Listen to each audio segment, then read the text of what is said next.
Good evening, everybody. Welcome to the Bronze Reaper podcast. I'm your host, Rosalind Perkins, and how's everybody doing today? I hope everyone's doing great. I'm sorry that I started so late. I needed to get some sleep, man, and I do have an announcement. I will be doing a small documentary on my podcast, my short filming, and family life and stuff. Uh, I think I do have a name for it. I'm gonna call it Bronze Reapers. Wisdoms begins at the end. I think that's what I want to call it. Wisdom begins at the end, or Bronze Reaper presents. Wisdom begins at the end. I think it will be a great and dope interview and stuff like that. I show you what I do probably every other.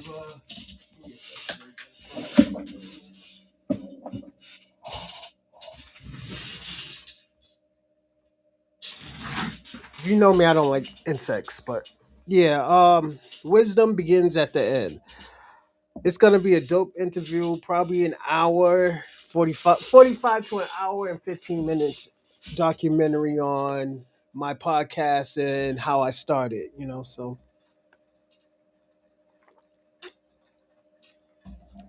I will I will be giving you more updates on it.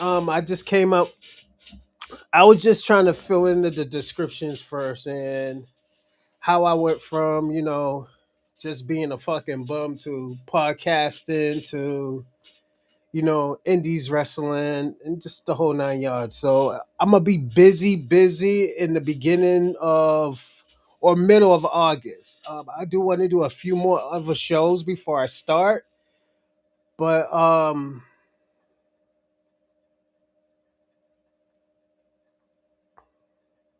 I think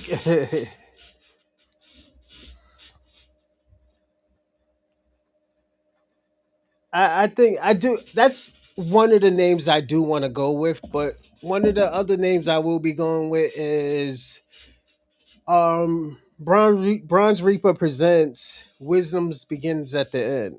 I will be doing that for YouTube, but it will be members only. So I will be promoting it. I will be, doing the 1-2 and stuff like that. And I don't know. I'm gonna see how the first one goes because I might make it a series. Um, but damn, yo, St. Michael's, you was lit today, huh? Man, you got the time today. St. Michael's got the time to bullshit around today. All that money talk was bullshit, huh? But yeah, like I said, I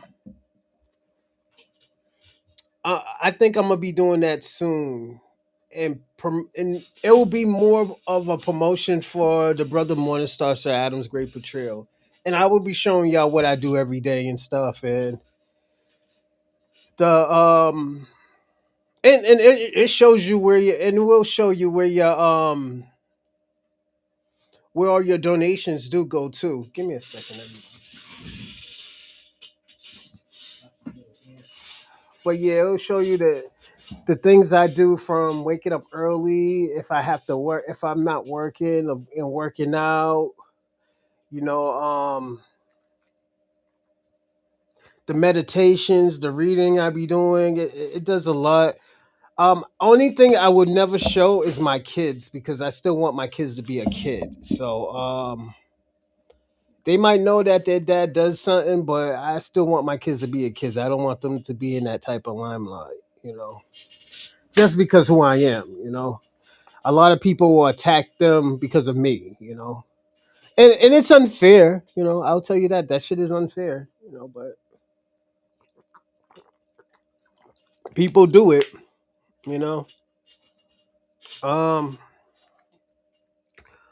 Also, I want to say thank y'all for Monday's show. It was a great show. We had a great audience. We had a nice deep audience there. Shout out to you, St. Michael's. You was trying to, let me tell you something. All the insults and the harassment that me and the FBA family does and stuff. The Bronze Reaper family does.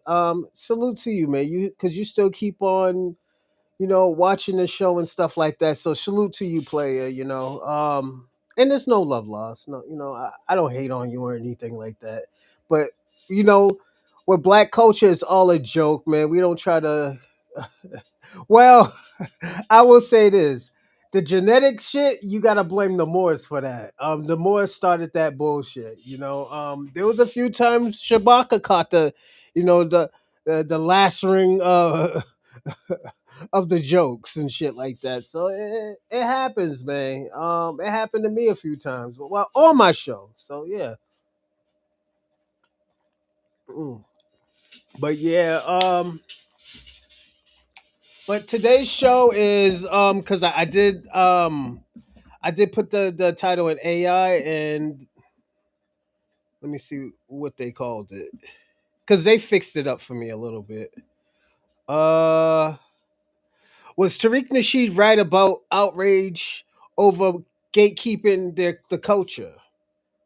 And what I mean by that was Tariq Nasheed right about once we start gatekeeping our culture and once we start taking our culture back, a lot of people are not gonna like it.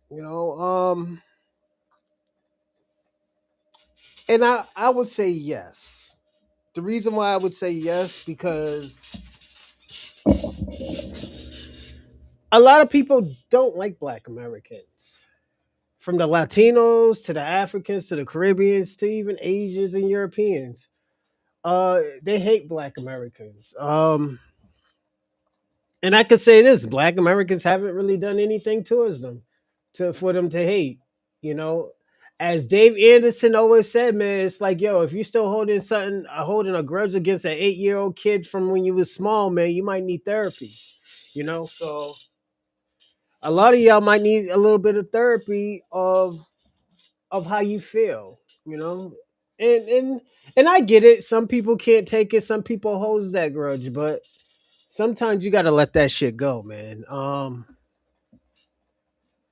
Like for example, like if somebody took your girl when you were like 15 years old, you're not gonna be like, oh man, I hate that motherfucker because he did this to me when I was like 12, 15. Like as long as the nigga didn't give you like brain damage or whatnot and stuff like that, you should be good. You know. But who am I to say how you should feel though? That's the only thing I would give a pushback on is I don't want to be that person that's like, well, my man, you need to stop acting like blah blah blah and this and that and all this other cool shit because I don't want to be that type of person. I always wanted to be a person so well, you know what? You do have a reason to be mad, but if you're holding some shit from 30, 40 years ago and shit, you got a problem. You got a serious problem. Hmm. Hey, what's going on, Ali? Malaikum salam. Malaikum salam. Um, but yeah, I'm gonna do this documentary. I think it'll be a nice documentary into the Bronze Reaper podcast and stuff like that. I don't know if I want to make it. I personally don't know if I want to make it a.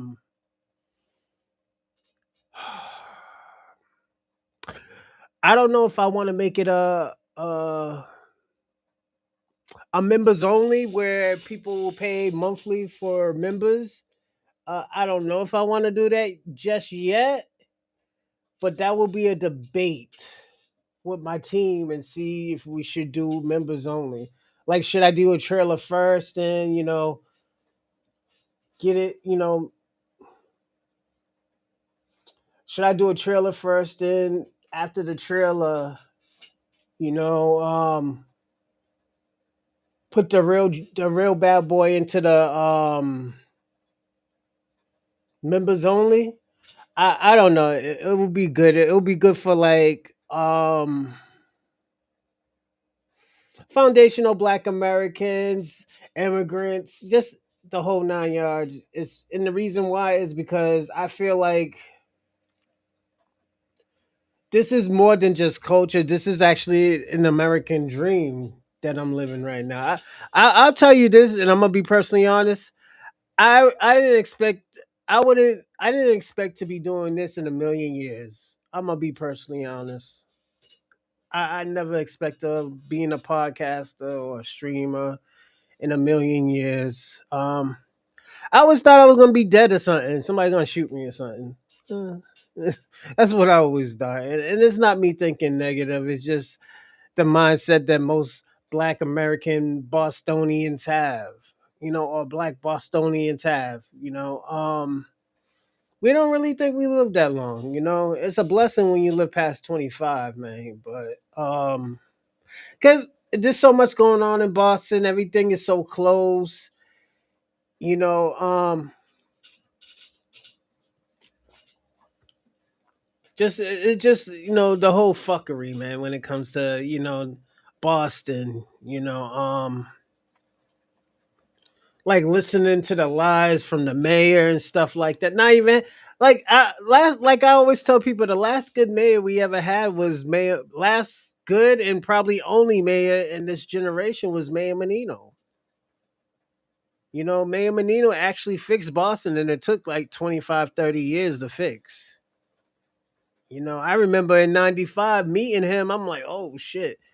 This is a guy who's trying to save Boston and stuff like that. And he did a good job. Was there some shits that he fucked up at? Yeah. But he did what he could, you know. And I think he was like Irish or Italian and stuff like that. And this is where Black Americans, we don't give a fuck what color you are as long as you can fix it. As long as you can fix the problem, and we're good, but it comes to it comes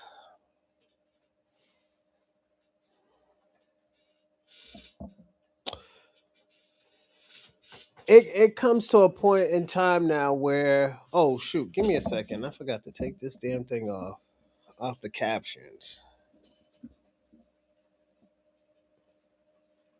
Let me ask y'all next week, do y'all want to do next week, do y'all want to do shots Friday? I will do shots Friday. Or do I got a show? No, I don't got a show on Friday. I got a show on Thursday. Um, do y'all want to do a shots Friday next week? If anything, yeah, we can do one next week. I told y'all once a month, but yeah, we can do a shots Friday next week. But yeah, it's like I said.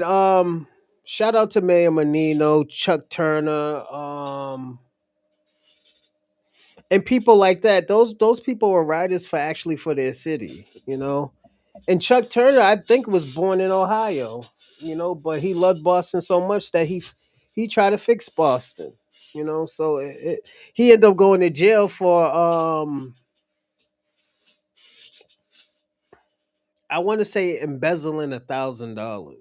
They gave him almost 3 years, and all those other people who were stealing like $60,000 to $80,000, they all got probation, and they were white. Most of them were white. Cabral, she was another one who was running the court, running the jailhouse in, I think, South Bay. She was a crook too. A lot of these, I'm gonna say this: a lot of those foreigners in Boston, they're crooks.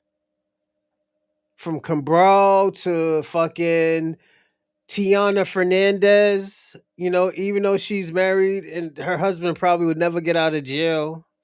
She's Muslim, but she hid herself and her crimes under blackness. And this is why I'm very against it. I'm so against the oh yeah, we're all black, and it's because you know what? And I'm gonna say this: the Dominicans were right. All of they are an admixture.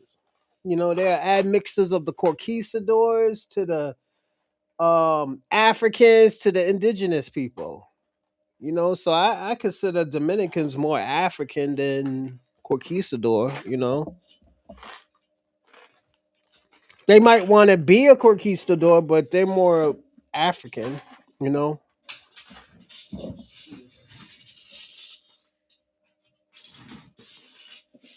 Yeah. Um. But yeah, let's get into it. Was Tariq Nasheed right? I would say yes. And the reason why I would say yes because Tariq Nasheed warned us about this when this shit started. He was saying like, who are these people defending Black Americans? Why is it every time when we want something, we always have to wait? Who are these people talking to for us? Once we started finding out, a lot of these people have non-Black American backgrounds. mm, I think then there was a problem. You know, and this is where I'm gonna say this. Look at the white supremacy now. The white supremacy is having a problem with the Myron Gaines and the Nick Fuentes and stuff because they are not they're not white Americans. They're not. So, how, let me ask y'all a question. How you think a white supremacist is supposed to feel when they have a fucking Mexican or a South Sudanese talking for them? You know, they're gonna have a problem. And I don't blame them. I don't blame them for having that problem. You know, because they're probably saying, "Who the fuck are you talking for me?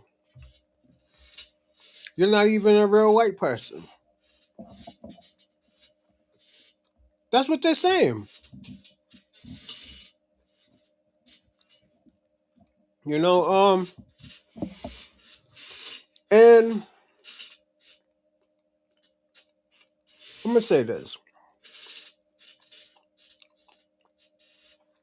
I understand why Black Americans are mad, but now we have to come to a point, and this is coming from a black person giving immigrants an advice.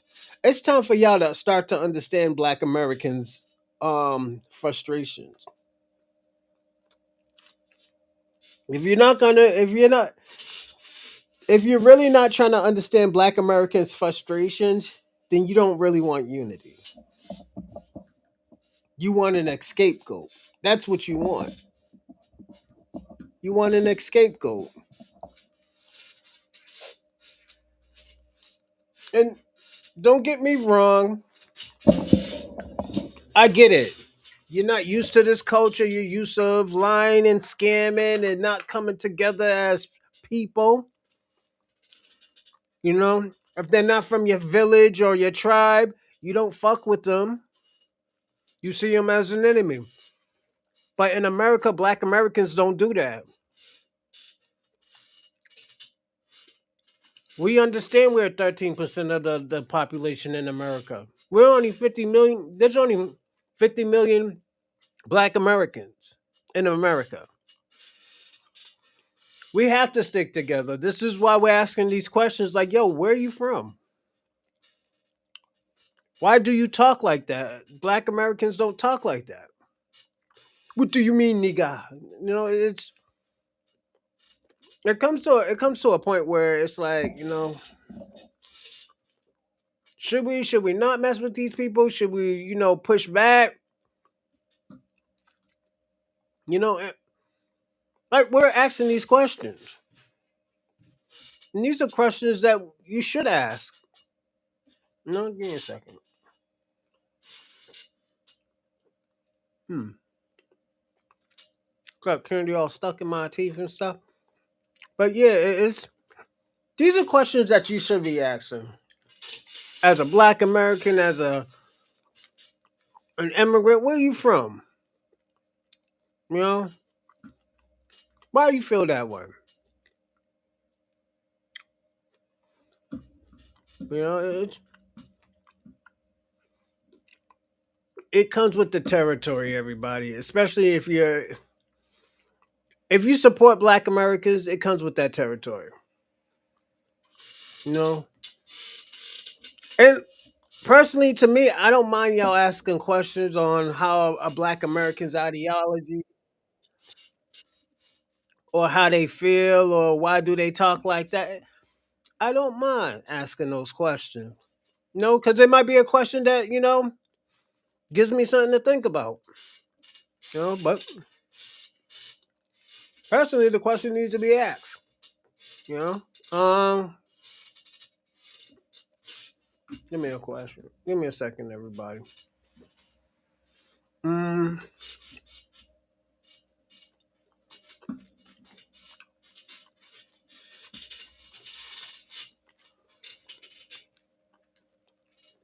so I'm gonna say this. Hold on. Mm,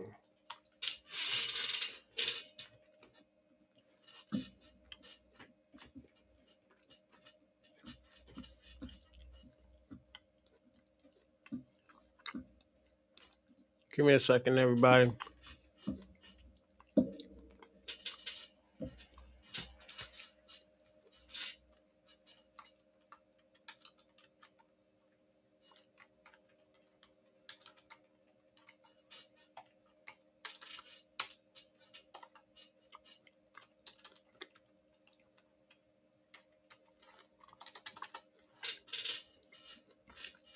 All right, everybody. No, I just had to share it to YouTube so we can get more people up on here. Yo, I'm gonna say this: YouTube be watching us, man. All jokes aside,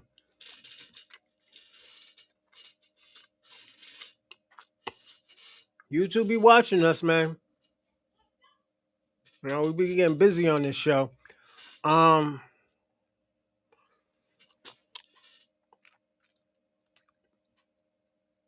but yeah, I'm gonna say this.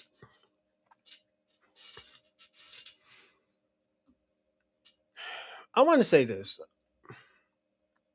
Damn, yo, I always tell people all the time. I got like three different Twitter. No, two. I'm sorry. One is Bobby's.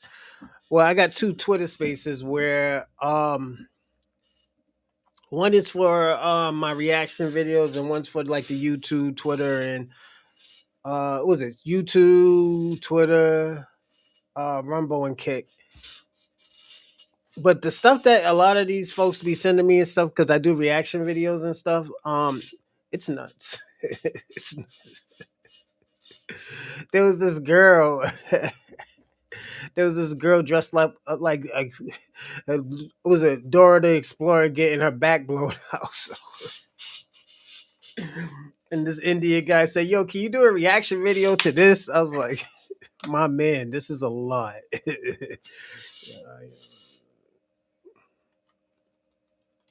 Uh,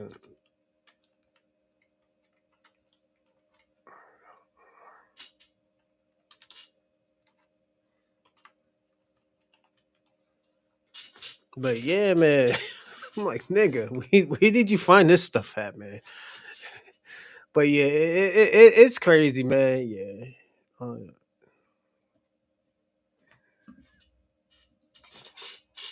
Five on YouTube. Yeah, I was like, brother, and you know me, I don't like to call people brother, but this time I had to say, I was like, brother, where did you find this shit at, man? I was like, you be bored like that? Yeah. But the girl was cute, man. She got big old fat ass and everything. I think she's Latino. I'm not really into Latino women like that. Um, but yeah, yeah, it's they all right, man. But they're just too much for me, man. It's just be too much for me. I got a question for a lot of these Democrats. I mean, a lot of these Pan Africans and people who are against Tariq Nasheed and foundational Black Americans. Like, I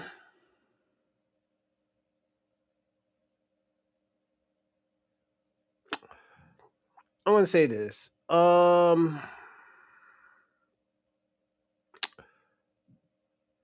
Why do y'all really hate Tariq? That's the real question.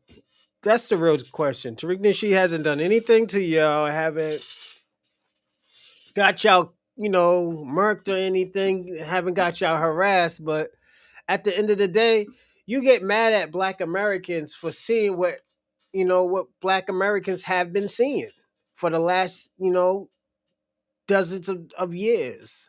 You know, and like I get why you're mad, but at the end of the day, because the juke is up. That's why.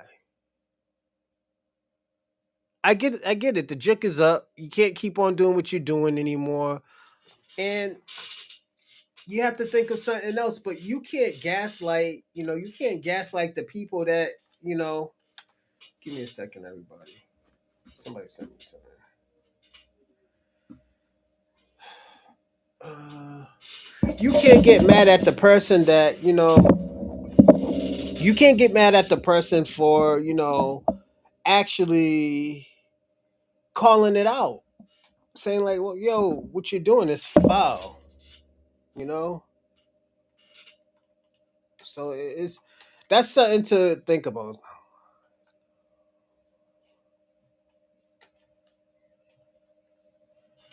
It's that's something to think about, man. Because how the fuck are y'all mad at Tariq Nasheed for helping his own people? You know, that's to me, it's weird. It has always been weird and stuff like that. But I will say this before I start the show because I'm gonna start the show in like probably 5 more minutes, 5, 10 more minutes. Um, you should. I'm gonna say this. Let me turn my air conditioner back on. Um,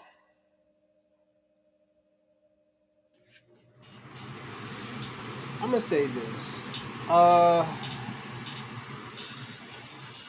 Even you, St. Michael's, you don't have no reason to be mad at Tariq Nasheed for helping his own people. You know, Yahoo, the Irish help the Irish, the Asians help the Asians, the Latinos help the Latinos, the Caribbeans help the Caribbeans, the Africans help the Africans. But when Black Americans stick together for unity, there's always a problem. The real question is why does Black unity scares everybody? That's the real question. Why does Black American unity scares everybody? Why do y'all like Black Americans when they're all fucked up and fighting each other and stuff like that? Does that happen? Yes, we call that shit nigga shit. But why can't we have our? Let me tell y'all something. Y'all get mad when Black Americans have their own flag. Black Americans have their own culture. Black Americans don't need nobody help. Everybody get frustrated when that shit happens. Is that more of a cultural thing, or is it more of a cultural thing, or is it more of a like, yo, I just don't like Black Americans? It can't be the violence, and I'm gonna be personally honest. It can't be the violence because a lot of y'all cultures is more violent than Black Americans. It's not about selling drugs because a lot of y'all countries sells drugs. Y'all bring the drugs over to this country.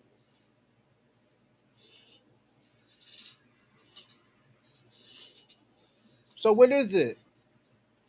It's not about no black little black 8-year old kid calling calling the African booty scratchers because Black Americans call other Black Americans African booty scratchers. What's going on, Dorsey? Shout out to you. But there has to be a reason. Like I get the white supremacy. The white supremacy don't like me in the It has to be because you know what? And I'm gonna say this. Marquette said that before. He said it must be your Neanderthal blood. Because if you ever looked at the history of Neanderthals,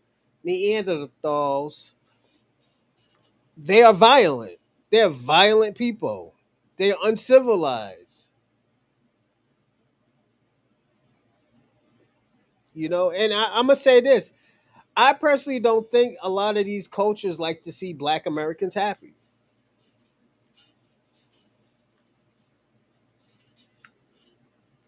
There's always a problem when Black Americans are happy, such as the movie Sinners. They got mad at Sinners because it broke records, and they were like, and they made anything up. Even the Latinos. The Latinos are, oh, why wasn't there Latino culture in the movie? Nigga, it wasn't about Latino culture.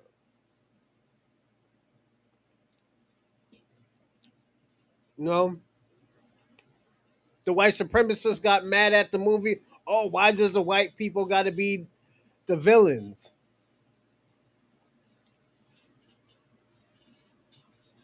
Niggas a part of the movie. Why do you care? No, and most of these people didn't even see the movie.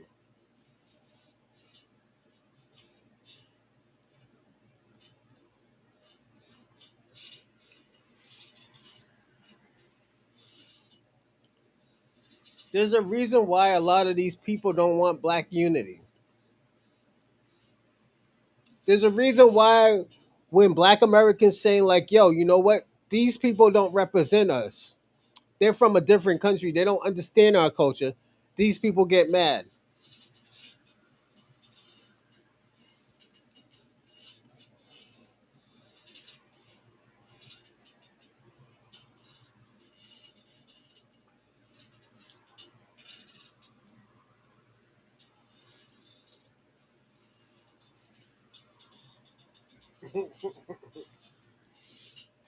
But yeah, it's there's a reason why a lot of these people feel this way about specifically black Americans. You know, Dorsey's kicking your back in St. Michael's. But yeah,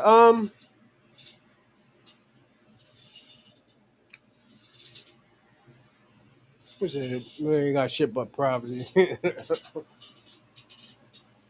But yeah, it happens, everybody. I'm gonna say this, everybody. Don't forget to like and subscribe and comment in the live chat.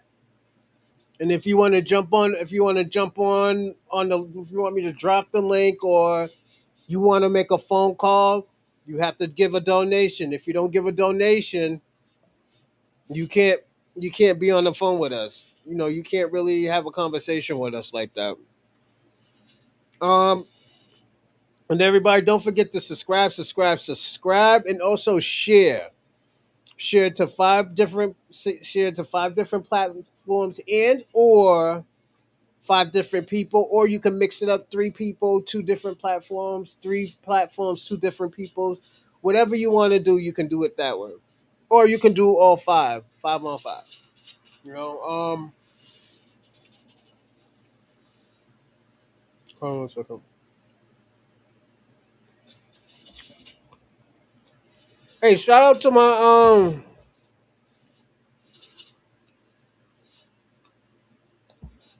one of my business advertisers, Bobby. Bobby be on X, um, sharing all the shows, liking and sharing and everything. So shout out to Bobby. Thank you. I do appreciate that. And if you are doing it, thank you. I do appreciate it because I only person I see is Bobby's. You know. But yeah, oh,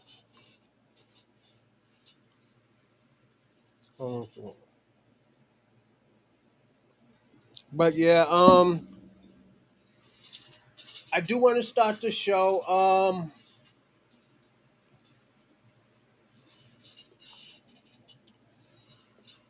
I do want to do an Argentina show tomorrow, but I think I got a better topic tomorrow.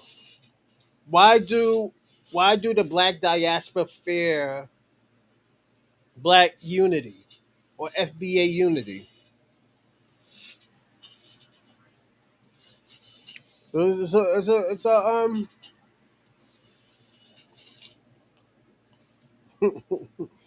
Gypsy Russian. I got chased out of Russia. Steppers by Mongolian, or and then sucked Roman dick in London.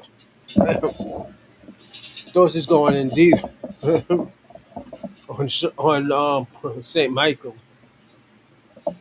Yeah. I gotta go and start the show.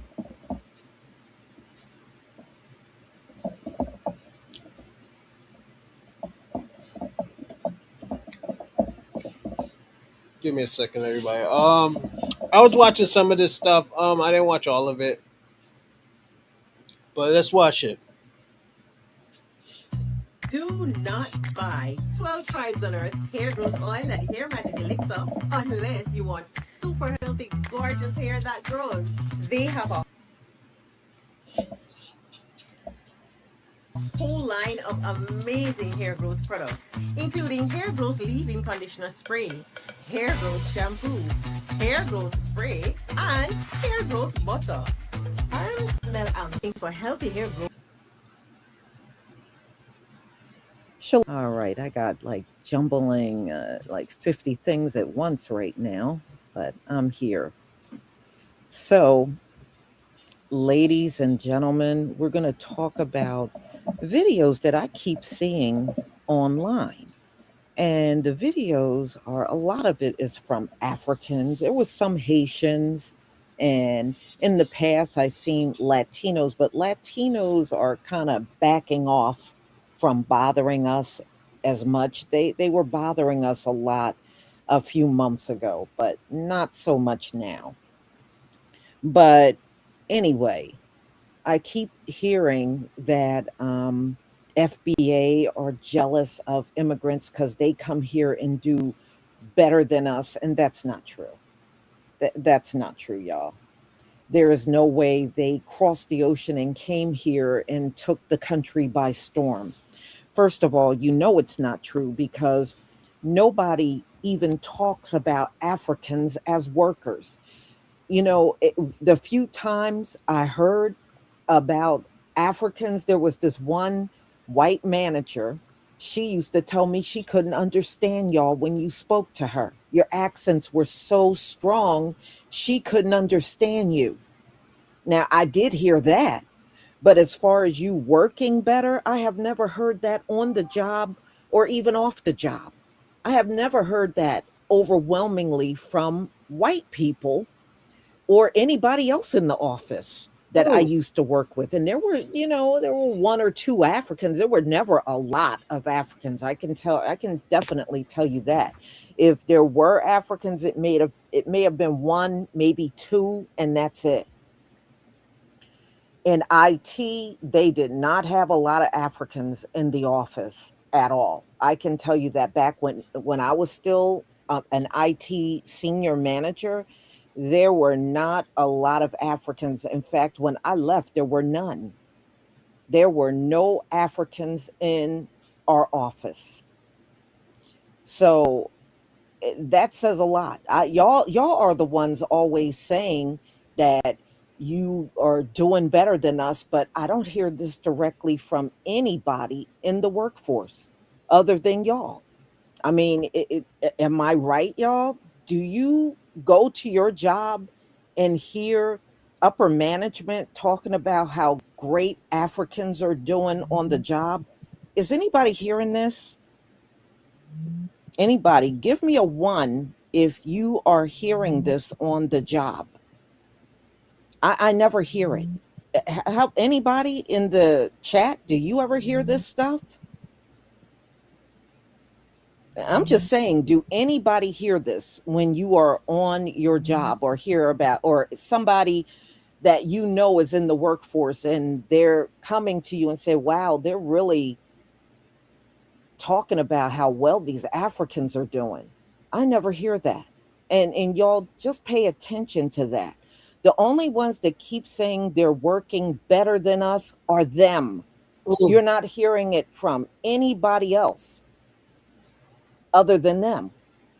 And the same thing with the Haitians and the Latinos. Well, the only time I hear the Latinos work hard, you know when they say that? When y'all doing that farm work. Really, when you're doing the farm work, What's going on, Robin? you know. But as far as just hearing it out here, among the workforce, I never hear that about y'all. I have never ever heard that about y'all. If anybody have, just let me know. The only time I hear y'all doing better is just from you. It's not coming from anyone else, just you. So anyway, y'all, let me share my screen.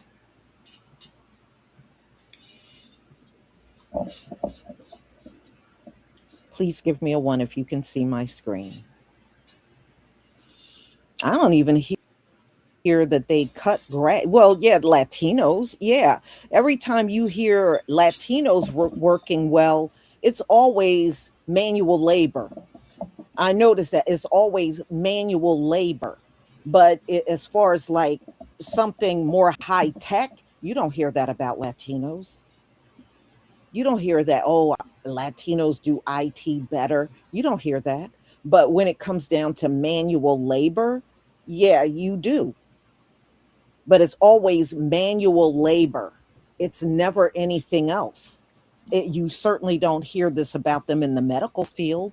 You don't hear anybody walking around saying that Latinos are doing better than everybody in nursing or doing better than everybody as doctors. You don't hear that.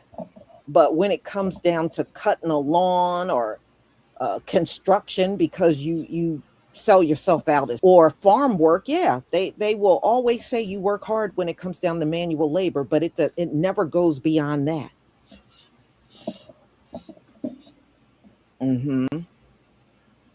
Yeah, it's always manual labor.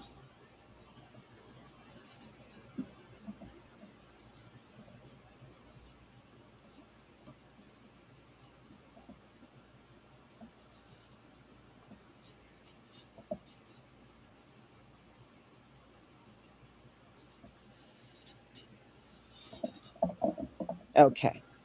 All right, y'all. You guys make content creation so easy for me.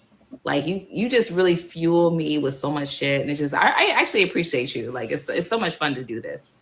Because this is such a old ass, tired ass conversation that we have debunked so many times, but yet you still keep approaching us with the same old shit, knowing goddamn well that you are not doing better than us. Like driving for Uber is not doing better.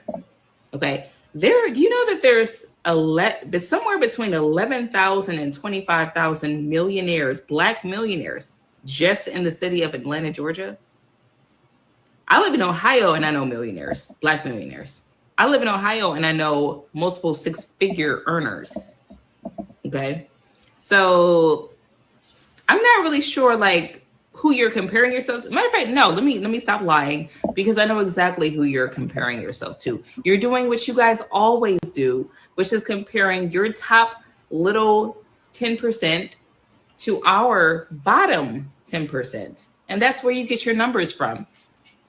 Because that's the only way that you can actually make it seem like you're doing better. Because if you were to compare apples to apples instead of apples to oranges, you would realize that you're not coming over here doing better. So there's really no reason for you to talk shit. Okay. So you can miss me with the bullshit. The video that you're replying to is just me giving my opinion on a politician. And I'm sorry that you don't have the right or the privilege to criticize the politicians in your nation, but I have the right over here in my nation. And I'm going to exercise that right. And I'm going to criticize and whoever the fuck decides to go into office. So there's no reason for us to be jealous, because boo-boo, you ain't got nothing that we want or that we can get. You ain't got nothing we want. Nothing. Absolutely not one thing. Bye-bye. Of all the people that lost their lives horribly, tragically, children, families, communities, groups of people, the Indians, the indigenous, the African American, the slave, all of that.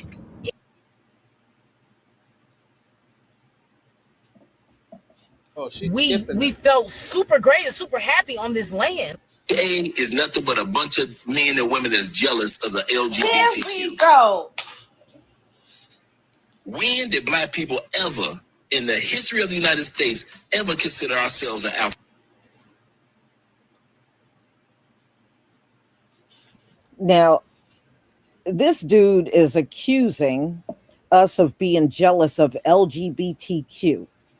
Y'all, I guess to them, we're just walking around mad and jealous over everybody. And it's just not true. Is this a coping mechanism or something? Because this whole thing is ridiculous. According to all of these foreigners, we just jealous of every damn body. So this dude talking about we jealous of the LGBTQ community. When did that happen? When the hell did that happen?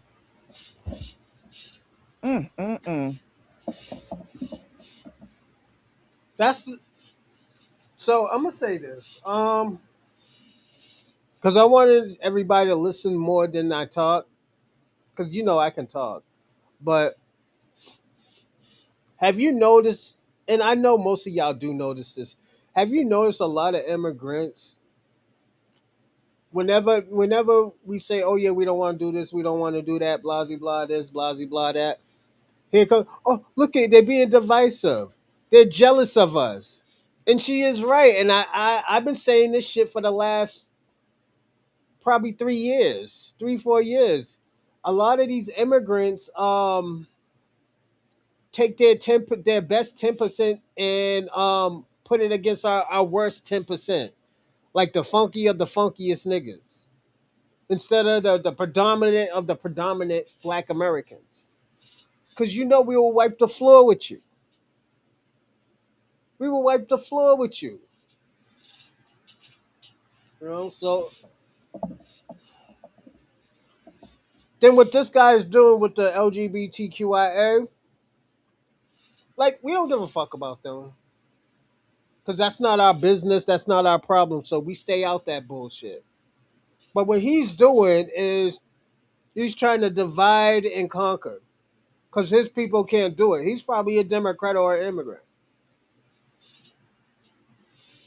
These are the people who don't like Black unity. These are the people who have a problem with Black Americans defending themselves. Look how he talks. Like, and I'm gonna say this: it's good that Black Americans is calling a lot of these people out. It's good that a lot of these Black Americans are getting busy out here. Say, yo, you ain't doing this. You ain't doing that bullshit to us.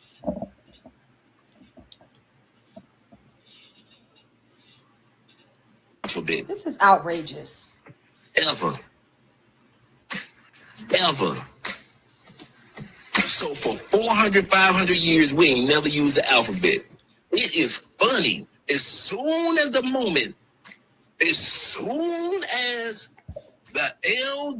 LGBTQ get their alphabets and they start getting a little bit of rights with Obama here and then this president Obama there, hasn't the been president since when? LGBTQ, all of a sudden, here come FBA and all the rest of you alphabets. So y'all figure if the LGBTQ alphabets can work, maybe we can start our own little alphabet and we can get some rights. What is going on? Did this raccoon sitting up there trying to recreate Kevin Samuel's aesthetic, the lighting, the suit, that little thing in the back that's like moving? I don't know what the hell that's called. Just get up there and say the FBA is jealous of the LGBTQ community. And ever since the LGBTQ became a thing, then then Black people wanted to call themselves alphabet people. Send the flood. When will it stop? FBA is literally an acronym for Foundational Black Americans. Most organizations have acronyms. Then he's talking about, when Obama and all this. Barack Obama has not been president since 2017. The LG. Robin, I gotta give you some pushback. How many times I told you you have to police your people? We can't stop racial lines if you're not policing your people. If you're not calling these people out, Robin. I'm just being honest with you. And I have to say this. A lot of this bullshit happened under Donald Trump's watch. People being divisive, people is okay with false information and stuff. This happened under Donald Trump. This has happened under your white people. And we can even go farther. People been doing this shit for years, Robin. I mean, for decades. Damn near a century. Yeah. Like, for example, Boston. Well, I don't agree with most white people. No, it's not about most white people doing it. It's about white people not calling the bullshit out. You don't gotta call it out because you're trying to defend black people. You call it out because it's the right thing to do. This is why when people say, like, yo, if you see some shit happen and you don't call the shit out, you as guilty as the person who did it. You know? It's just, Robin, like I said, man, you gotta police your people. If you don't police your people, how can I trust your people? How can I trust your community if you never call it out? If you just watch the shit happen, you walk away and say, hey, I had nothing to do with it. You as guilty as that person who did it, because at the end of the day, you seen the shit happen. You didn't give nobody no heads up. You didn't try to fix. One thing about Black Americans, we go to the problem. We try to fix the problem. A lot of cultures and ethnicities and race, y'all try to hide the shit and say, yo, you know what? That was a long time ago. Instead of like, yo, let's fix it. Let's fix it so we don't have to talk about this shit no more. It's the thing with slavery. Y'all say, oh, it was a long time ago instead of trying to fix it. How you expect black Americans to say, yeah, let's ally ourselves with white Americans, and they never try to fix the problem that they caused.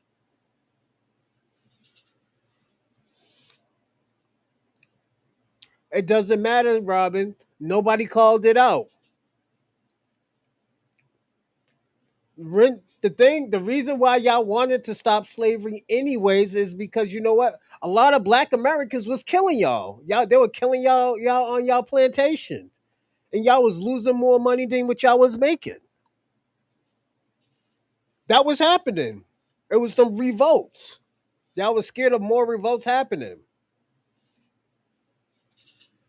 Then don't forget, that was a good idea, because don't forget about Moses Dickinson and was it the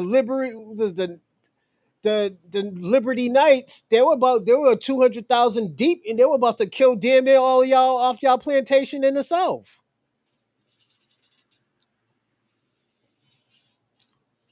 No, police your people. When your people does bullshit, call it out.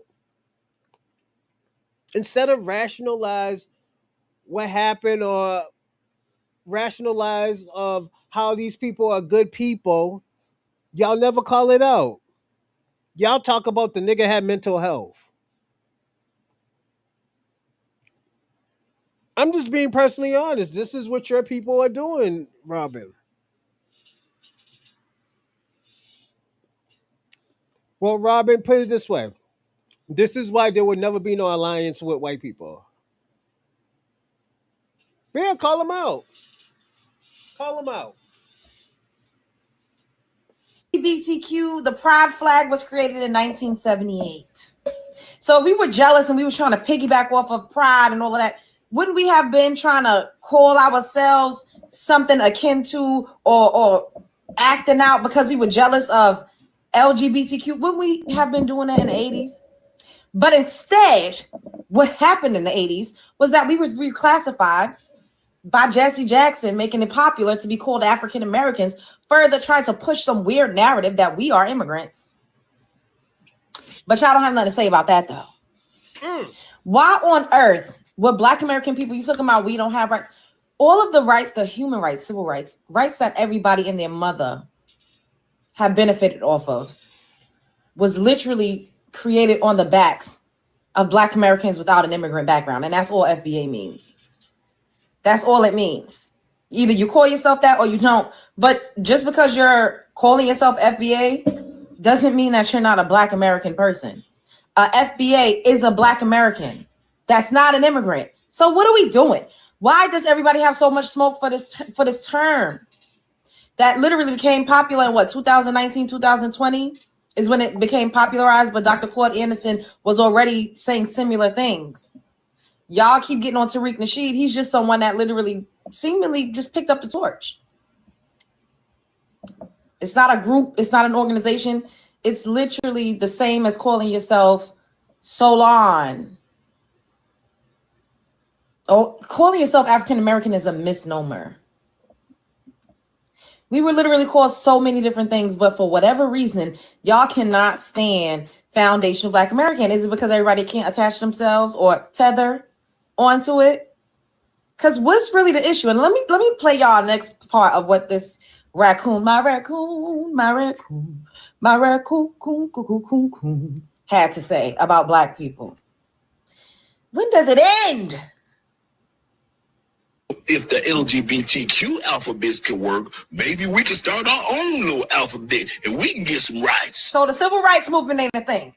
We just gonna completely ignore But y'all that. failed to realize, FBA, the one thing that the LGBTQ has is called unity. We ain't got that among Black people. Y'all got like 4 or 5 groups with different alphabets and ain't none of y'all done nothing. You a fat face on like I said, we ain't never had no alphabets until we saw the LGBTQ do it. This man done flew over the cuckoo nest with his milk dud head ass. I don't know what he's getting at. Maybe he's a part of the LGBTQ community and he's trying to put on for his people.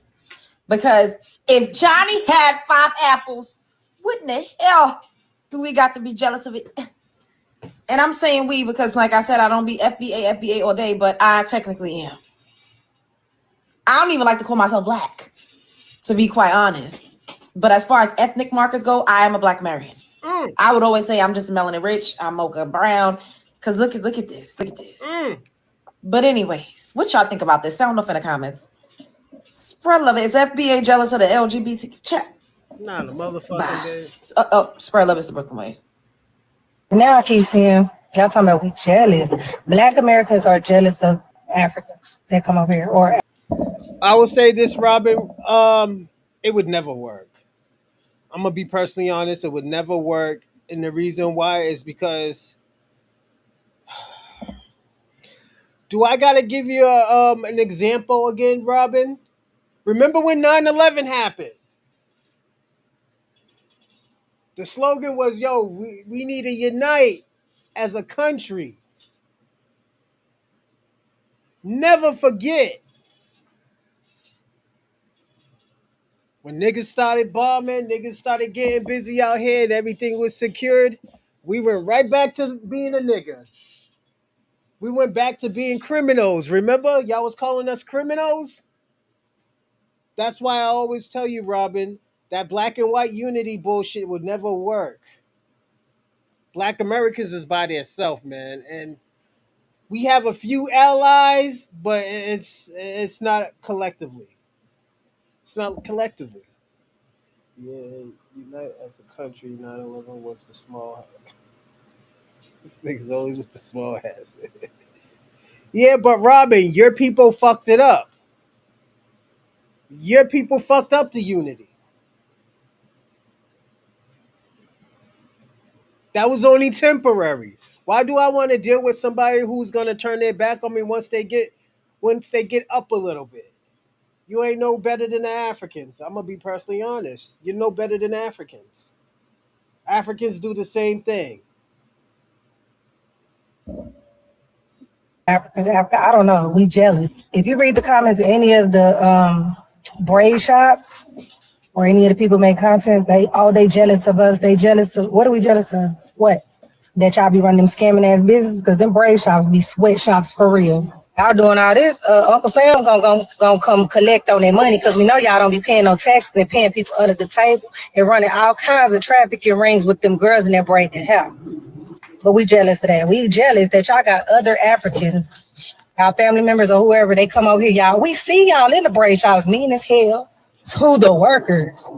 This what? We jealous of that? We jealous that y'all work like in slave sweatshop. Yes, we are. No, Robin, you turned your back. You did it multiple times. This is why now in 2026, Black Americans told y'all to handle y'all own shit, and y'all and it was an outrage. You was acting like an African. Africans did the same thing like you did, Robin. Why aren't you helping us? We are all black. What did y'all say? Why aren't y'all helping us? We are all American. That's what y'all said. Y'all ain't no different than the Africans, Robin. We need to unite together. We all come from the same land. That's what the Africans said. We are all American. Why are you doing that? We've come from the same country that we built. Y'all like to use this word we a lot. We.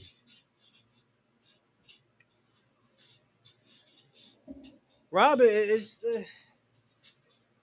I can't. Yeah, because your peoples are crazy, Robin. This is why, you know what? I'm gonna say this, Robin. What's going on, Ray Ray? Shout out to you. I'm gonna say this, Robin. This is why y'all keep on. This is why y'all murder rate went up because y'all keep killing each other. Y'all don't have a common denominator of killing Black Americans anymore because Black Americans are staying out of it. You caught a few youngsters. You caught a few grasshoppers. Nolan. You almost got Carmelo. You got Jordan Neely last year. It's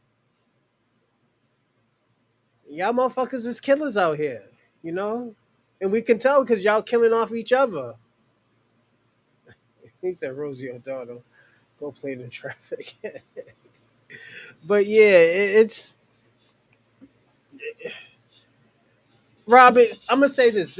There's no hate when it come when I'm talking. It's just I have to tell the truth. I have to really tell the truth on this, and y'all are a cancer to your own self half of the time, Robin, and you know that as well as I know that. If we left this country to y'all probably kill each other. Y'all probably would start a civil war and kill each other with the Democrats and the Republicans. So and this is why a lot of Black Americans stay out of that shit. Both of y'all are killers, from the Democrats that be sniping niggas off the roof to the Republicans who just be choking people out and throwing people's bodies into rivers and shit. And laughing about it. Y'all laughed about a 14-year-old kid getting murdered. A 14-year-old black kid, Trayvon Martin, getting murdered. And it's nigga. You think I would help y'all, Robin? Let's personally be honest. Do you really think I will help these type of people? Like, let me ask you a question. If there's a mongoose right now and there's a venomous snake, are you gonna go try to help that venomous snake because are you gonna go try to help that venomous snake because he's about to die from that mongoose, or are you gonna be like, yo, fuck that, let the motherfuckers kill each other? Because they're both violent animals. It was fake. It was an immediate stunt. And I'm gonna say his father was a Freemason. A third degree Freemason. That's why I say he's a punk, anyways, because at the end of the day, he let his foot. Yo. No, George Floyd. No, it just never happened, Robin. Robin, you're bugging.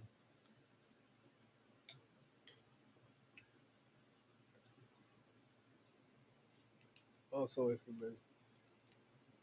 No, Trayvon Martin's father he's a Freemason. He's like a third degree Freemason. My One of my best friends is Freemasons. That's what I know. That's how I know about it. He didn't tell me, but I watch and observe just shit. And I used to live near a Prince Hall or a Masonry. No, I used to go by a Mason Street in Cambridge, And one of my favorite basketball players, Bill Russell, I believe, is a Freemason when he lived in Massachusetts. You know, so yeah. My uncle was a Freemason too, my Uncle Jesse. So yeah, it happens, my nigga. These are choices that people do. But yeah, let's get back into the show.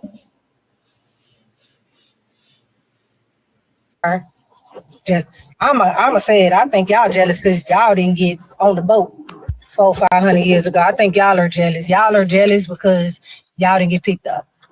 Y'all love white people so bad. Y'all mad that y'all missed the motherfucking ship. Not us. And we're not jealous of y'all. Jealous. I just don't understand. If we so jealous, why we all not moving over there? Why are y'all here? And then jealous of what we barely even see y'all. That's the crazy part. Outside of upstate, maybe New York or something, we don't see y'all like that. Forget you and any of you human sellers that think like that. You feel about Black Americans, bro? I feel like they're overrated. They love too many things. They love expensive things. Everything that they do, I think, is, for me, it's unnecessary. They have chains that are big, that have diamonds, and us, we have nothing. Me, I have like 2 trousers. If you were to walk into a Black American closet, a man's closet is like 50 jeans. Why? Man, if I look like you, I'll probably be saying that same goofy ass shit. We unnecessary. Nah, nigga, you unnecessary. Tell me this, riddle me this.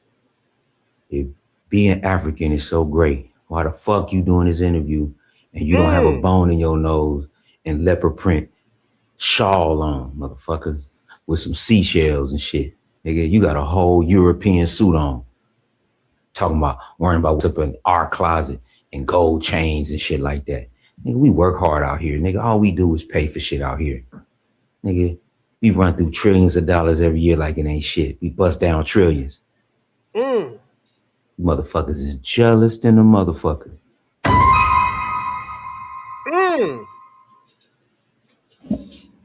Africans are really trying to swap with Black Americans' history. Like, they don't even want to acknowledge these are their people. This is their homeland. This is how things look today. Every video I posted showing how Africa is living, they want to say, oh, that's East Africa. So I go to West Africa. I post West Africa. Oh, so that's the ghetto. This video right here is 8 days ago, y'all. Go look this bitch. This shit is 8 fucking days ago. Yo, Robin, you're bugging out. Yo, are y'all listening to what Robin is saying? I'm gonna show y'all what he said. Because Robin's on kick, everybody. Well, I probably only got a few years left, and I want peace. Trayvon Martin was fake, dude. It was a media stunt. George Floyd was fake. Also a Freemason.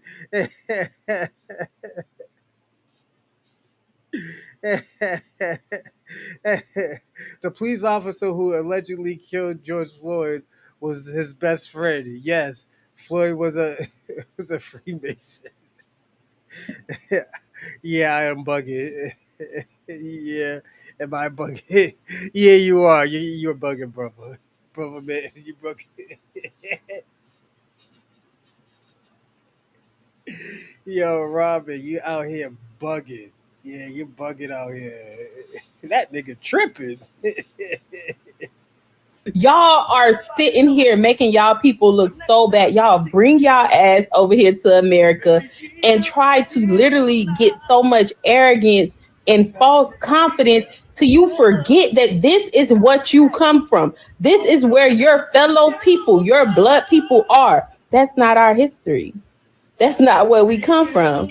That's not what we are. Even if you want to go back to slaves, y'all like to say we were slaves.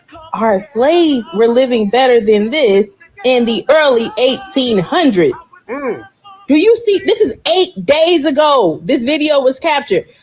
I can't argue with them. And then say, oh, only Africans are in college. Bro, if y'all run them numbers and see how many Black Americans are college graduates, like, I don't know what the fuck. They think we other Africans or something. So they trying to pop it, but they can't really pop it. Like we got money. Like we have money. The same way y'all talk about Section 8 housing, y'all fucking country is stealing y'all. Y'all politicians don't give a fuck about y'all. That's why y'all don't have Section 8 and y'all have to live like this. That's why these people are very fucking hungry. Because your politicians and your country and your continent does not care about any of you. All the 54 countries in that bitch, they don't give a fuck. And y'all mad because Black Americans had access to certain things. Don't worry about what we got to sit on this bitch and politic with y'all. Because it's like y'all really think we something that looks like y'all or that's living like y'all people back home, but we're really the on the serious note, Blacks, it's really getting scary to me because as I get deeper into this and see what they're thinking, it's almost like they don't really want to transcribe to their true history. They are trying to adopt Black American history as their own. It's almost like a zap, like the Men in Black zap. That's how it seems. Like y'all really don't know this. This not really what y'all work for. Y'all don't deserve anything. I want the classification to be, and I'm going to write the White House.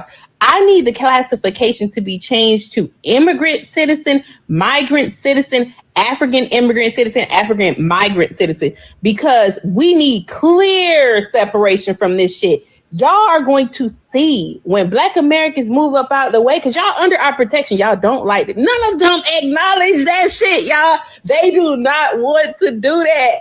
But it's fine. You're not on your land. Ours died here. So, you know, it's going to be a lot.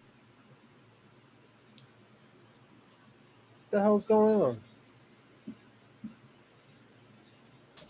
In Somalia.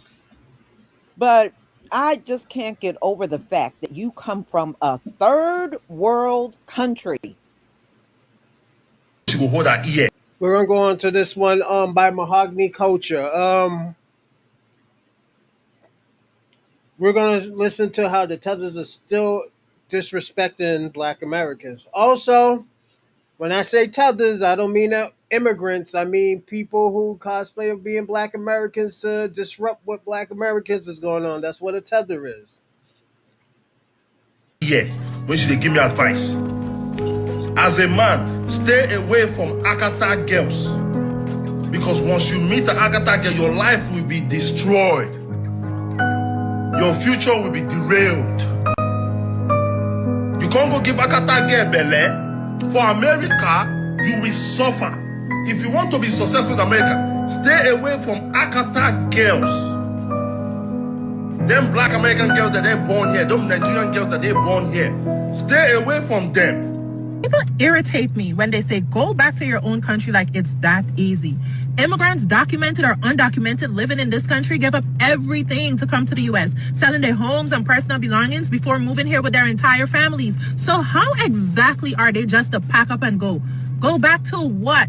It does not work like that.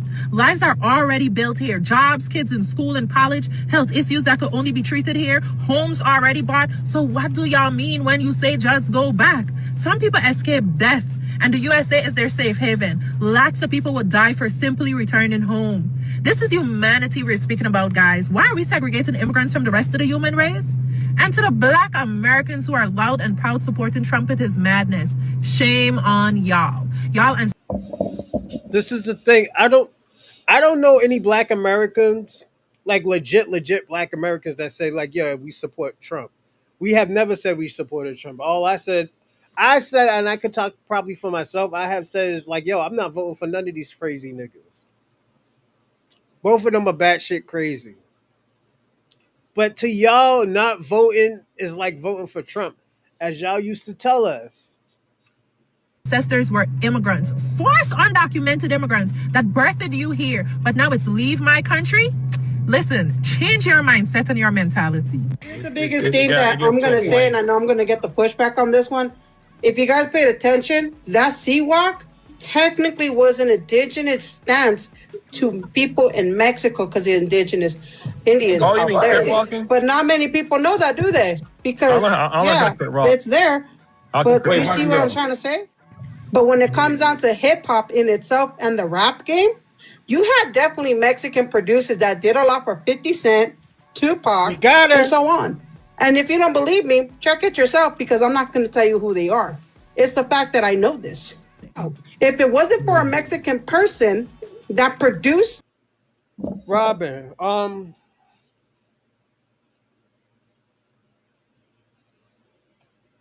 want to say this. At the end of the day, it didn't matter who we got. It was going to be fucked up anyways. They wanted us to vote.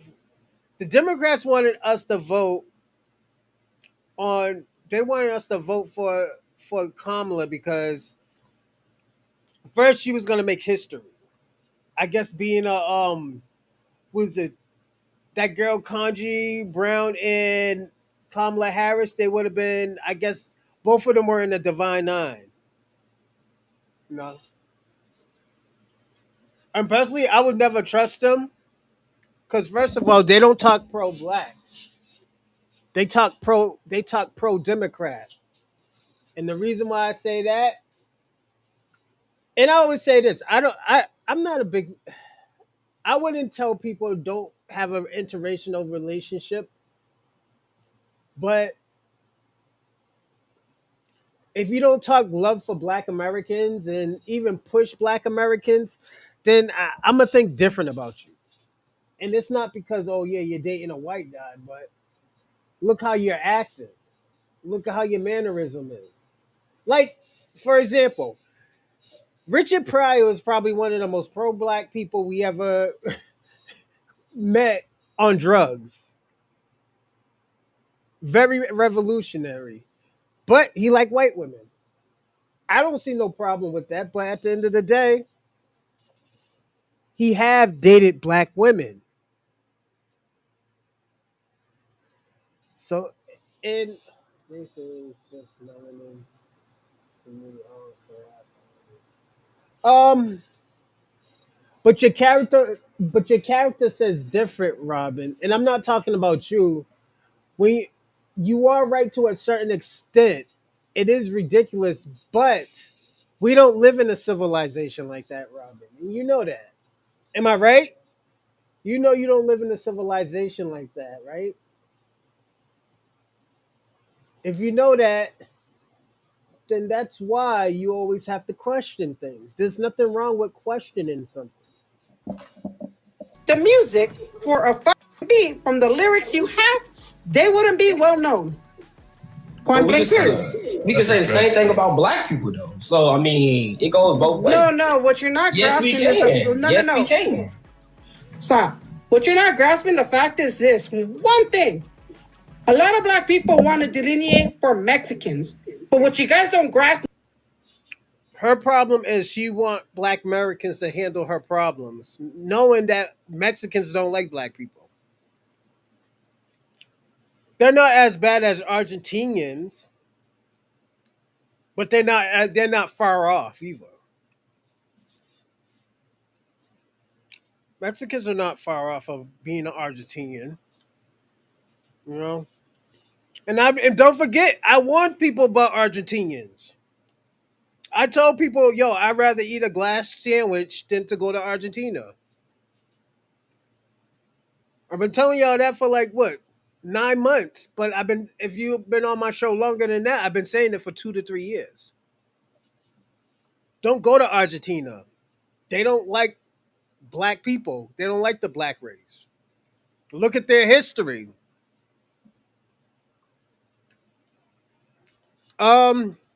Robin, it's because Mexicans are trying to replace you. That's why. Yeah, Mexicans are trying to replace you, Robin. That's why. Why do you think you got a Nick Fuentes and stuff like that? Nor understand that Mexicans and black were always tight. They helped out each other because they had mutual respect. Down South wasn't the only place that drove out black people from certain areas just because they were black. That happened in Los Angeles too. Boyle Heights. See, they firebombed housing developments with black families in them. Right now, where it is today, it ain't about that anymore. It's about more fuck you, I'm gonna worry about me. I'm gonna backstab you. So guess what Mexicans are doing? Fuck you then. I'm gonna do me. Mexicans been doing that since the 1930s. They've been backstabbing black people since the 1930s. I'm just being personally honest about that. They've been backstabbing Black Americans since Lilac was created. That's when they've been backstabbing Black people since Lilac was created. Can't take care of me. And what do we see in Haitian people? Everywhere they go, they build and expand. They do, and they stand strong That's together it. when things don't work. There's nothing else to say. Resiliency. Everywhere they go, they build and expand. These are very strong people. And they fear that. Strong. They fear that. You know? Strong. Yeah. Remember, they were the first Caribbean island to even get their independence. Yeah. So they fear that. Everybody jacking Haitian culture, bro. Everybody's jacking that.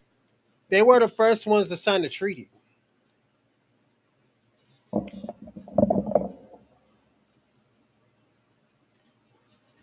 That's the thing.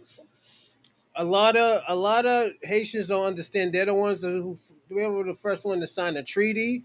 They were the first ones to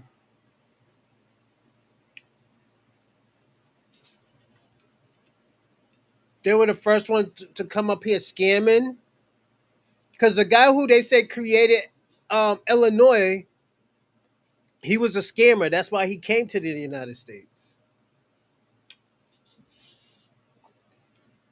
I'm being personal. I'm just being honest. It's the Haitians don't have a good back. They don't got a good history in America. I'm just. If we're gonna be honest about it, let's be honest. They don't have a good history. And I fuck with Haitian people. I'll eat some of their food. I won't eat the dirt cookies or shit like that. But yeah, they got a very bad history. You know, and I think Tariq Nasheed was right about watching these people.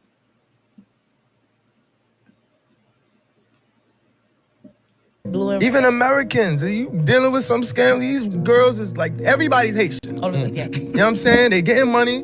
Everybody's happy, but they're very strong. They're very strong people, and everywhere they go, they build and expand. So that's why.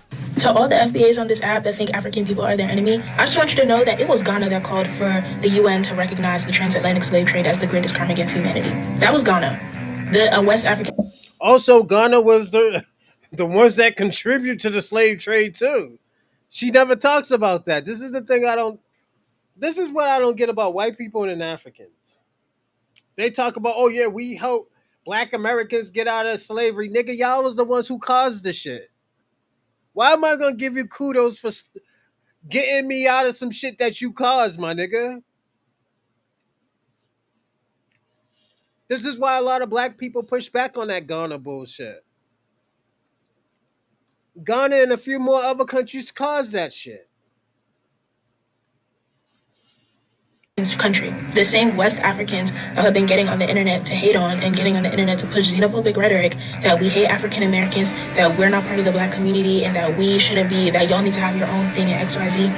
At the end of the day, the people that are actually pushing for Black liberation in this world are pan-Africanists. It's people who recognize our struggle. Robin, they're the ones that funded the slave trade.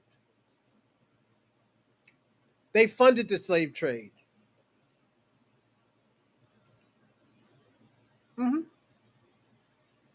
I don't trust them niggas either. Those are your peoples, Robin. They're still white, I tell you that. Is united, and we are all united in the Black struggle. We are all united in the disenfranchisement we all went through. That was an African country, and y'all have been spreading xenophobic propaganda against Africans for how long now? Deep that.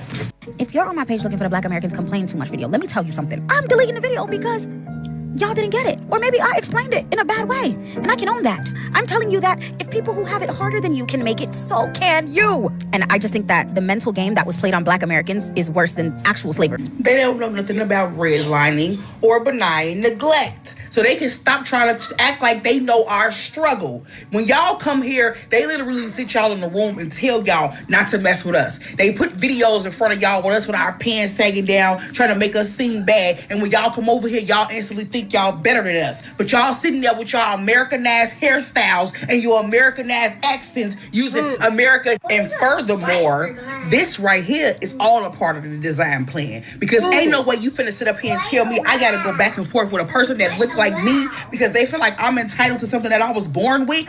Nobody asked y'all to come over here from wherever y'all was from. Y'all got countries that can back y'all up. This one is ours. We built this one. Don't come over here and dictate the pace of how we doing stuff when you sitting here talking like us, but you're not even from here, so you're not like us, in the words of Kendrick Lamar. We say we ain't African, people got a problem. We say we not Caribbean, people got a fucking problem. We say we not Democrats, people got a fucking problem. We say we not Republican, people got a fucking problem. Why whenever my people say something, everybody want to pay attention? Y'all want to treat us like we shit, like we don't matter, like we don't have power. But when we start delineating, when we start speaking up for ourselves, when we start calling shit out, now people want to call us xenophobic, separatists, a hate group, and all this other type of shit. Like, this shit really needs to be studied. You people don't seem to want to even be your fucking selves. Y'all want to be us so bad that when we tell you that you're not us, it hurts your little booty. Okay?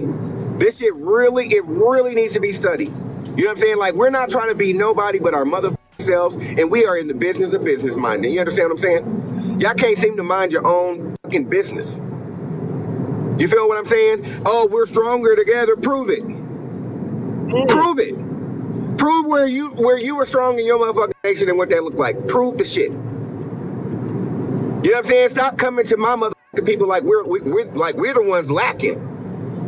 You understand what I'm saying? You the one decided to take a break from your motherfucking struggle. We didn't.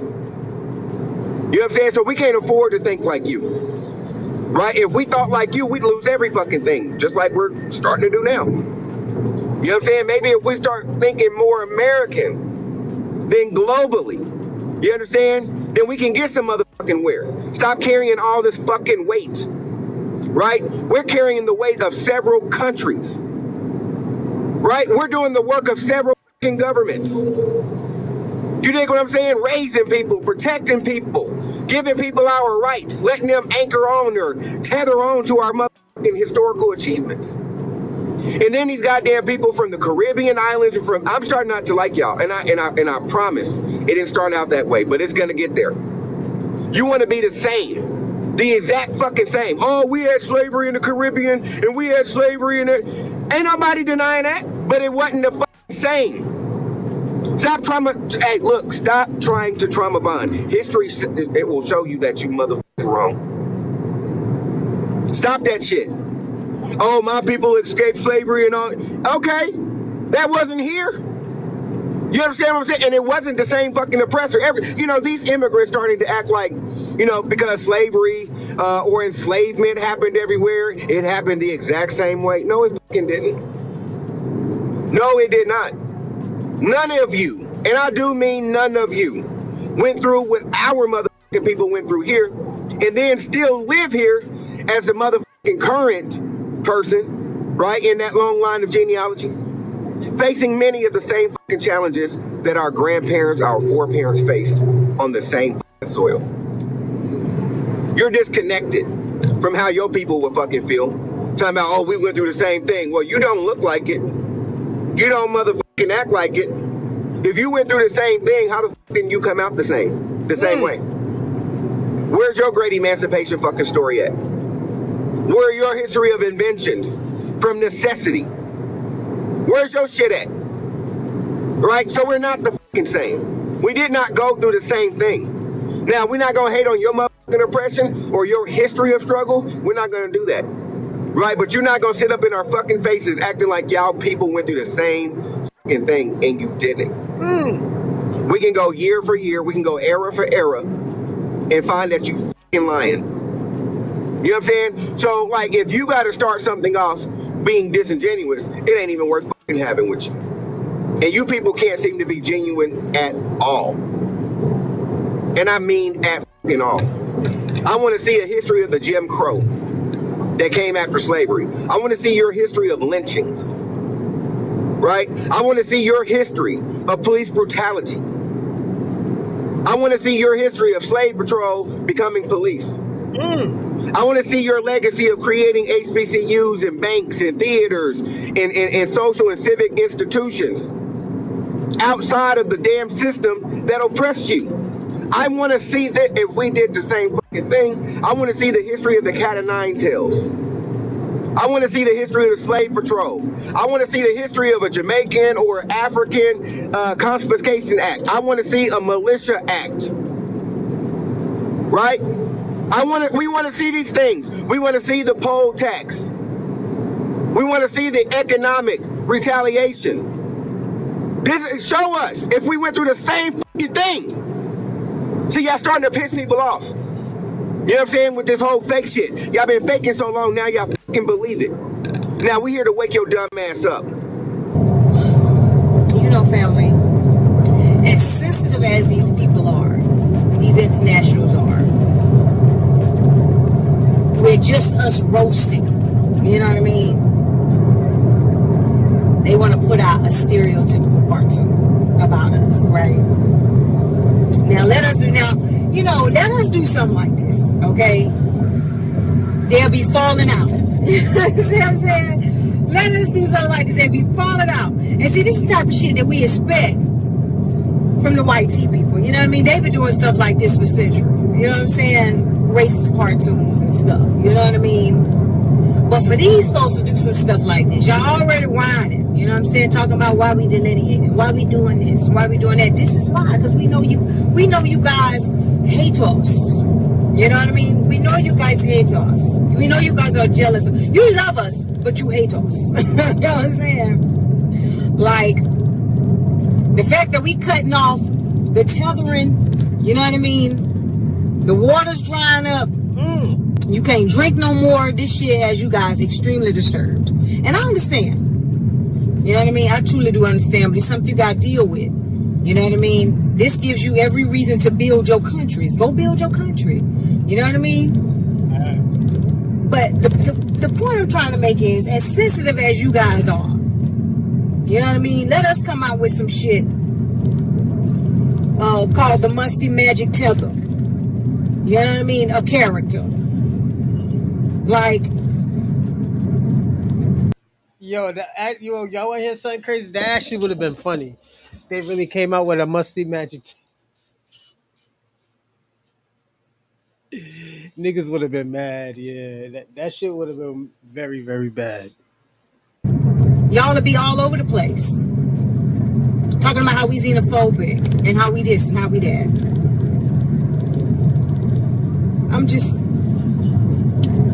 I just cannot wait until this shit is completely solidified on paper. To where y'all can't get shit that got to do with Black Americans, Foundation of Black Americans. Yeah, it's gonna be a wrap. You understand what I'm saying? For more than 400 years, foundational Black Americans, those whose ancestors built this nation from slavery through Reconstruction, Jim Crow, the Civil Rights Movement, and into the modern era, have carried a distinct and irreplaceable story. It is a story forged through forced labor, legal segregation, generational terror, political resistance, and cultural brilliance. And today, as America continues changing, the need for clear delineation, a respectful but firm distinction between foundational Black Americans and Black immigrants, has become more important than ever. Delineation is not about division. It is about accuracy, justice. I'm gonna end that right there. But yeah, he's right, man. I think he's right, because why y'all getting mad at that's like getting mad at me because I don't want to eat honey barbecue chips and I want to eat the sour cream chips. You getting mad at me because of some shit like that. Like, we don't want to defend other people no more. Those days is over. It's time for y'all to actually, y'all should have been grateful when Black Americans were fighting you. Y'all told us y'all did it yourselves. So now y'all got to do it yourselves now. You know, you told us we were lazy. You say we were criminals and all this other shit. Now it's shit went left. Shit went left now, you know? And preservation. You know, for too long, and the I unique get it. lineage, struggle, and achievements of foundational. Before I watch this, I think I want to watch a few more others. Hold on. I think I should do two more. I think I want to do two more. No, I'm not going to do this one. We're going to watch two right here, because we already watched that. But the real question is, was Tariq Nasheed right? Was Tariq Nasheed right about what he was saying about Africans? They trying to gatekeep our culture. The Caribbeans trying to gatekeep our culture. Tell us how we supposed to feel. I don't think they get the white supremacists have been doing that for a very long time, telling us how we feel. There was a time where they were telling black people that we don't feel no pain. So now this is why a lot of people, and sometimes y'all might not catch it, but that shit was inherited into y'all. That we don't have no pain, we don't have no soul and shit like that. And technically, it's coming to a point, nigga, do y'all have souls? Should the FBA celebrate 250? Absolutely. Uh, you guys built this country with free labor. You fought in every war. Starting with the first person who died in the revolution, Crispus Attucks. A lot of people don't know that. The civil rights movement helped change us from an apartheid state. Gave the model to the world. And shout out to you for just saying that Brown Board of Education kind of created the public school system. I mean, everything from music, Michael Jackson, Michael Jordan, Mike Tyson, figures who transformed the world.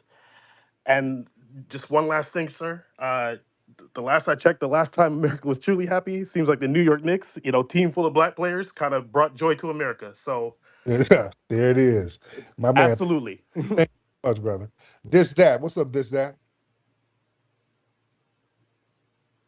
Man, what's up? Shout out to my old head Tariq, man. Happy belated birthday, man. I hope you're doing As an well. old head, I'm very, very well. So You are blessed too, man. Look, let me say something, man. Um, Whether you want to talk about the first open heart surgery, the inventor of the laser, the cataract surgery, the AC unit, the stoplight, electrical resistors, the caller ID, modern Wi-Fi. Whether you want to talk about the modern personal computer technology. By the way, Tevis, this is all just a small spectrum of the shit we created. If you want to even talk about how doctors had to stop making house calls, and now because we created the ambulance system, which directly affected the hiring of more nurses and doctors and et cetera across America, to where some of y'all tethers are even able to come over and educate yourselves to get in the medical field. It's so much that we have done that these tethers do not understand, man. And so, yes, we do and should celebrate the 250-year anniversary of America because we are America. thank you so much. Yes. I'll say this. That guy was right. I was listening because my headphones go that far. He's right. A lot of y'all would have been dead without black inventions, black innovation. Black innovation helped America. And like I said, without Black America, there wouldn't be America. This would be Bosnia right now. Niggas eating each other and shit like that. You know, nigga got a human leg eating a human leg and shit. You know, eating tofu. Was it human tofu stir fry? That's what y'all niggas would have been doing. Y'all would have been East Europeans, one of the most probably violent people. Y'all up there with Brazil and Africa. Miss Baptiste? Yes, can you hear me, brother Tariq? Yeah, I can hear you. How you doing, dear? Okay, I'm doing fine. We had a conversation several years ago, but it's okay. Yeah, listen, bro. Listen, I didn't come on here to do this because I've been following you a long time. Do what, dear? I don't know what you. I've been following you a long time, but the ancestors talked to me today. Just tonight, they talked to me. Hold on, Miss. See, Hey, yo, when people do that, you should be worried. I remember my mom was like, "Yeah, God told me to come and see you," and I told myself, I said in my head, I was like, "God, why would you tell her to do that? You setting this lady up for failure." That's what I had to tell God. I had to tell God that, like, yo, God, you set my mother up for failure. That's foul. You did that shit. You know how I'm gonna get. I'm gonna give it that dose of that rude awakening, man. Nah, don't. Why you do that, God? You think that shit is funny? Yeah, Howard, you thought that shit was funny. And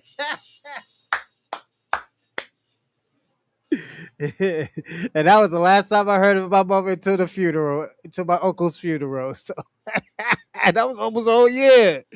You know, so yeah, God set my mother up for failure there, man. Yeah, like, yeah. Gave her a dose of a rude awakening. So yeah, shout out to my mother, man. I'm not a fan of my mother, but you know, I still love the lady dearly. But yeah, I just don't fuck with my mother like that. It's so it's just me, you know. listen to what I'm saying, bro. The Ghanaians. Miss Beth, you got to slow down, dear. Slow down. Slow down. Slow down. Slow down. Miss Baptiste, are you Haitian? Because your name is Baptiste. Are you Haitian? Unmute your microphone, Miss Baptiste. Miss Baptiste, unmute your mic because you're just kind of talking, and I just got to get a little framework. She's probably still talking. I don't know what's going on. But you got to slow it down because if you just keep talking and I don't know what you're talking about, you got to slow down so I can put some things in context. Miss Baptiste, unmute your microphone. She's probably still talking. Okay, it's unmuted now. Okay. It's unmuted now. Are you Haitian? Okay. No. Okay. No. But when I got on the internet and stuff, I didn't want to give my information out like that. Got it. Right. Me and you didn't talk before. What did we talk about? You called me a 10-4 had and shit. They done murdered my son and everything. The state murdered my son. I didn't get no resolve, but that's He said, "Yo, you called me a tinfoil." I know Tariq Nasheed didn't say that shit, especially about her son getting killed. But when I got on the internet and stuff, I didn't want to give my information out like that. Got it. Right. Me and you didn't talk before. What did we talk about? You called me a 10-4 had and shit. They done murdered my son and everything. The state murdered my son. I didn't get no resolve, but that's neither here nor there right now. All I wanted to do, I'm telling you, I talked to the ancestors, and you know what? The Ghanaians and the Nigerians, they stole us from Mali, and it was only 3% of us that came here. We know this now. I'm on your team, bro. I've been with you for a long time. I'm gonna say this. At that time, Ghana wasn't Ghana. I think it was a name for it. It wasn't Ghana at the time. When I get the name, I will let y'all know tomorrow what it was, if I can still remember it. But yeah, there was a name. It wasn't Ghana. It was another name that they were calling themselves. Like, this is why I always tell people all the time, why y'all getting mad at Black Americans because they want to be considered foundational Black Americans, and y'all be like, oh, the white man named it. The white man named it. Then when I say, yo, Africa was named by a Greek. Oh, no, it wasn't. No, it was. Yes, it was, my nigga. That shit was named by a freaky ass nigga Greek. You know, so them niggas is some freaks. I think them niggas is worse than the French. Been with you and reason. Much. I'm with you too, but we're gonna land that plane because I don't know where you're going with it. Condolences to the family, but yeah. Okay. All right. Boss. Mr. Boss, hop on in, sir. What's happening, brother? I'm good, boss. How are you, brother? Oh man, slow motion on this end, man. I just wanted to tap in, brother, and say I really appreciate everything you're doing, man. I'm a fellow Brickyardian. I Oh, know here. you know what that. Oh, Yeah, I know you know where that's at. I was just over there at Green Acres, right over. I over saw it. I saw it, man. But yeah, man. Yeah, man. This 250 thing, man. This is us, man. These people know that we are those ones. I mean, if you look at melanated people around the world, man, everybody wants to assimilate to where we have because we are the template. We are the ones that have laid the foundation on what it takes to fight against these YT supremacists, man. oh yeah. And I don't, I really don't give a damn about how they get over here and try to assimilate with these YT supremacists and think that we don't know what we're doing. Mm-hmm. And that's the problem is we can't get them to get out the way, and once they get the picture and realize, okay, man, these folks been dealing with these folks for hundreds of years. Let's take a page out of their book and get in line, and then everything will fall in place, man. But until then, man, we're gonna keep fighting, man. We're gonna stay on their head, we're gonna stay on their neck, and everybody is just gonna have to fall in line, man, because we ain't Oh moving. yeah, my man. And you've lost every single time. Not a failed tether who's over here. Robin, is that you, man? Did you go on to Tariq Nasheed? I'll fuck with you, Robin. Not in his failed homeland. Come on, Timothy. You talking about somebody lost and you over here with us because your homeland is decimated? Really? We're over here because the Jews opened immigration, not Oh, you. please. Nobody wanted you over here. They didn't The Jews they didn't opened let the floodgates. y'all over here. We had to kick that door open, sir. No, sir, the They Jews were did. smacking you up. They didn't have to let you over here. They were smacking you up on your own homeland over there, which is where you're getting smacked up now, sir. That's why you over here with us, right? You mean did they smack you over here? Okay. When y'all go to over there to Israel, they smack you up. You were being lynched 60 years Being lynched, ago. How are you lynched now, sir? You walking around with your stomach all big and your rib cage showing and your stomach big. Yeah, you getting lynched by hunger. That's why you're here with us. You had to come over here and eat with us, right? Come on, Timothy. Where you at, Timothy? Bro, you keep muting me. You act like you're not muting me. You're definitely muting me, bro. I got a question. How did the black community respond to the Mary Turner incident in Georgia? I know you're familiar with that, where they lynched that pregnant black lady. How'd they respond with that? If this is your homeland, right? Yeah. What about it? How'd they respond to that? What did the black community Yeah, respond with? Or did they just cower and like they well, usually do? we stopped all that lynching by having a civil rights movement and start putting belt to ass. See that? All of that. By All marching? marching. You think the civil rights movement was about just marching? Really? Absolutely. That's all it was. You got water hoses. Sir, we put belt to ass in this country, sir. We made these people, they didn't start signing these damn civil rights bills and equal protection laws just because of some damn marches. We had the Black Guerrilla family. We had the Black Panthers. We had And speeches too. yeah. And those speeches came right before the ass whooping, sir. You understand that? Revisionist history. Vision is nothing, sir. Dude, we were putting foot to ass over here. Y'all weren't. Shout out to BGF, man. They out here getting busy. I will say that BGF is out here getting busy, so it is what it is. In fact, when Italy was whooping that ass, we went over there to Ethiopia to help them.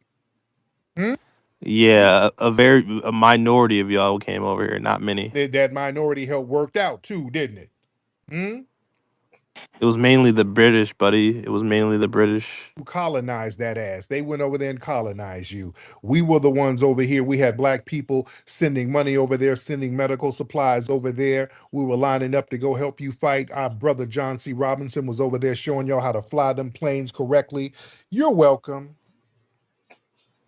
Bro, you're not foundational to anything. Yeah, we're foundational to the land you have to flee to.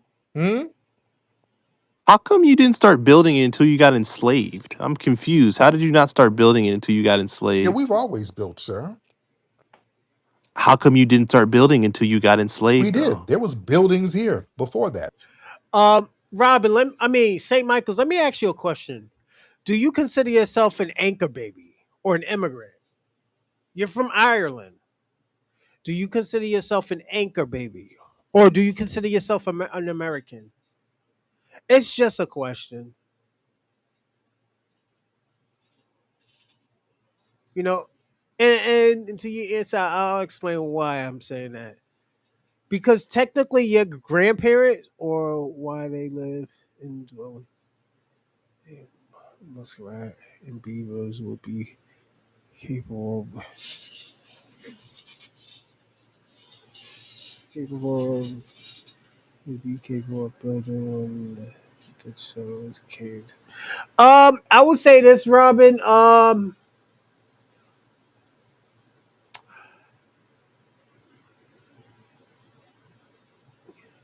So you consider yourself an American, even though you got an immigrant background. Your family's from Ireland, right? So technically, you're an Ellis Island baby. You're an immigrant. You're an anchor baby. You come from immigrants. So, like, I'm gonna say this. This is why Black Americans. I'm a third generation on my mother.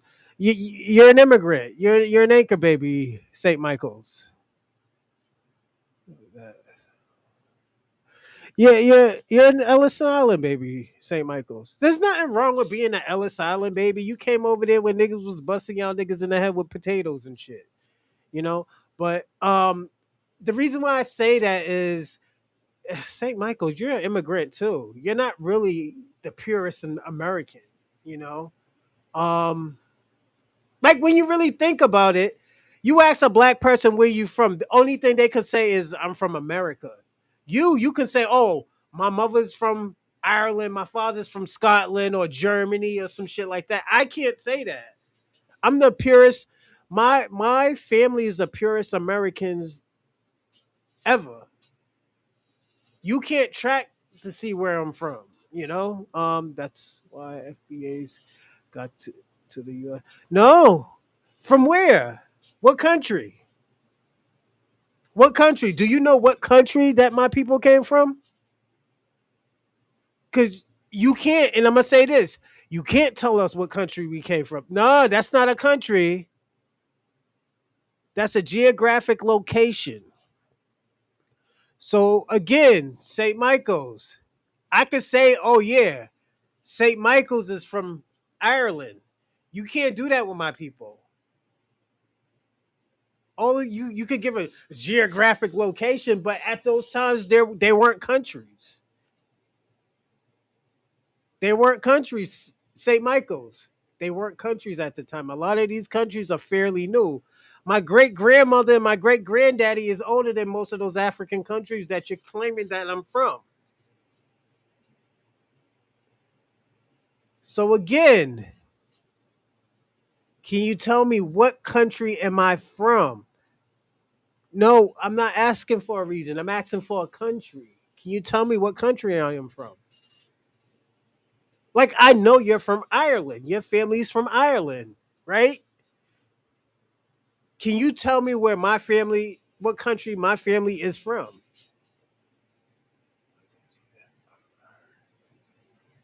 Yes, but St. Michael's, there's nothing wrong with that. You know where you're from. All I'm telling you, I am from America. Like my family, my culture, my ancestors, they're American. They're the purest Americans in this country. They're even more purer than the red natives. Because the red native is from Siberian country. Because I know Dorsey's gonna get mad if I say it wrong. Yeah, they're from a Siberian country. They're like Mongolians. They're not even pure. You can't tell me where I'm from, St. Michael's.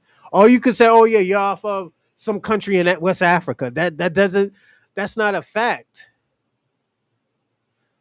Again, St. Michael's. We know those people that you call those red natives that you call Native Americans, they're from Asia, right? Do we know that? We know that they're from Asia. They're from from a Siberian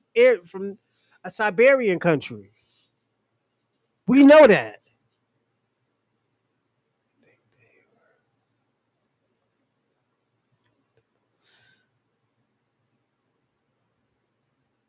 But St. Michael's, you're getting mad right now and you're trying to dehumanize me. I'm just asking a question, St. Michael's. Why are you getting mad? I'm asking you what country is my family is from. Yeah, you are Cheddar Man. Yeah, you come from the Cheddar Man bloodline. And there's nothing wrong with that, St. Michael's. There's nothing wrong with being from the Cheddar Man bloodline.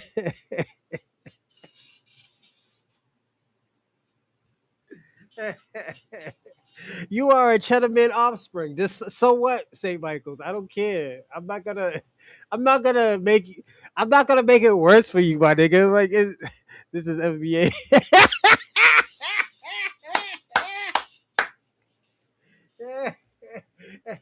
Yo, we already know what your genetic test says, St. Michael's. Please don't do that. Please don't do that. The nigga said your genetics is dog, pig, and monkey, also known as Neanderthal. So let's not do that, St. Michael's. And these are the scientists saying that. This isn't me saying that. These are scientists in the Moors saying that. I would never say nothing like that.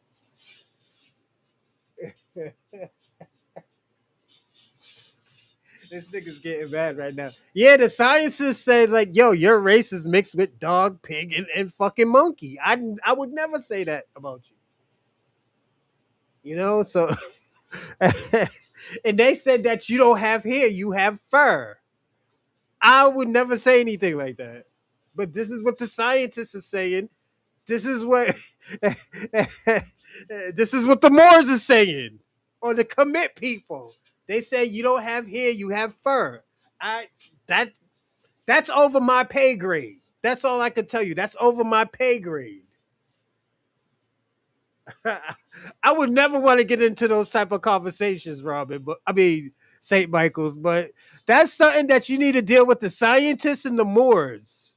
Also, the commit people. Yeah. So let me ask you a question, St. Michael's, before we get back into this. Why you got all this smoke for me and not the people who said this? This is what I'm trying to say. You want to attack me, but you won't attack the people who said that shit about you. Literally nobody outside of the FBAQ takes we was in. St. Michael's, I'm asking you a question.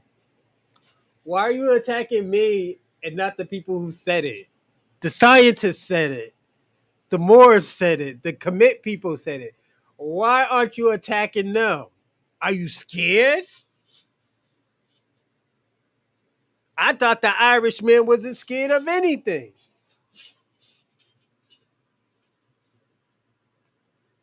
But you scared of these scientists that say it. You're scared of the commit people that say it. And I don't even fuck with the commit people like that, my nigga. Just shout out to the OSMs. Them niggas be out here getting busy.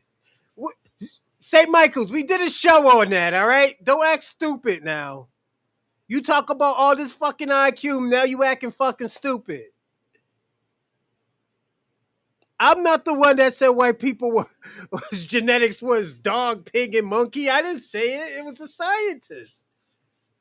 We seen the videos. They said that, yo, the scientists are saying that. They said that's in your DNA. I never said that. I would never say that. Like, what's going on? Like,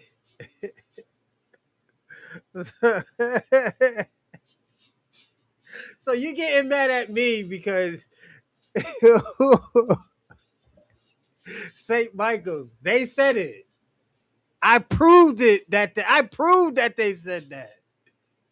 But you didn't have smoke for them. That's the thing. You didn't have smoke for the people who said that shit. You did not have smoke for them, St. Michael's. You was scared. I didn't see you attack the Moors or the commit people or the scientists. Like, let me ask you a question. Won't you go on this show and say that? You clearly have no intent. St. Michael's, we did a show on that. If you want to attack somebody who said that, you should attack the OSM vision.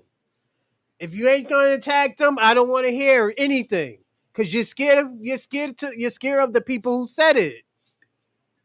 So are you scared of the people who said it? It's all right if you're scared, my nigga.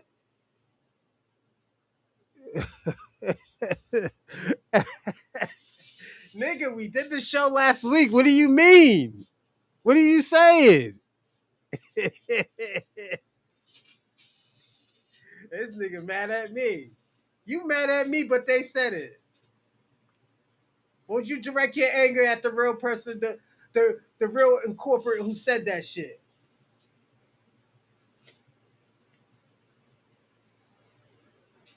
Yeah, he mad. See this, everybody? I told him we did a show on this. Say, yo, Robin can validate who said it. Robin, when you come back on here, please tell him who said that shit. If he actually knew a source, he'd be. Watch the show. Know what? How about this, St. Michael's? I will make shorts of it, of who said it. Deal? Is that a deal? I'll make a short of it. I'll make a short of it. Is that better? This nigga scared of the Moors. This nigga St. Michael's, the Irish warrior right here, the potato warrior, is scared of the Moors and scientists. You's a pussy, nigga. You try, and you know what? You shouldn't even try to get beast mode with me, cause you scared of a scientist, my nigga. You scared of the scientists. You know what? You don't get that. You don't get that privilege anymore. You know why? Cause you was a sucker. You was scared. You was on that show when that nigga said that shit. Now you want to get tough with me because the Moors said that your genetics is dog, pig, and monkey.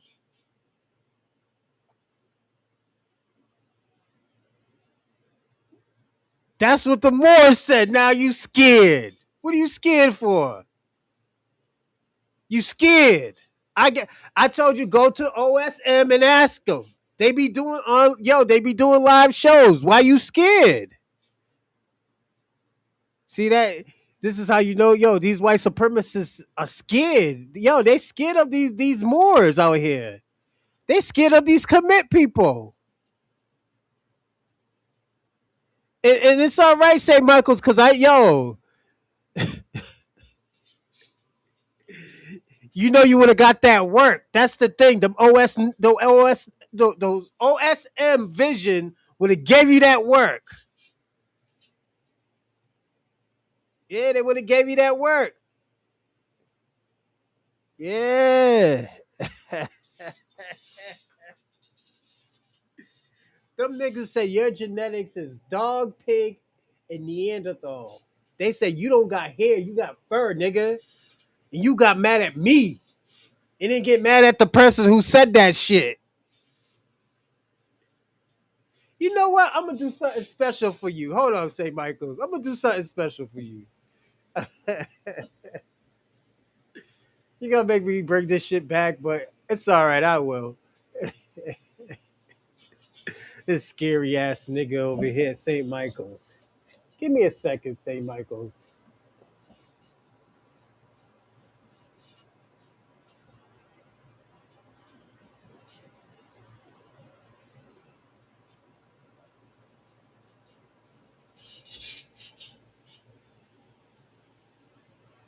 This scary ass nigga, St. Michael's. Hold up, St. Michael's. Oh yeah.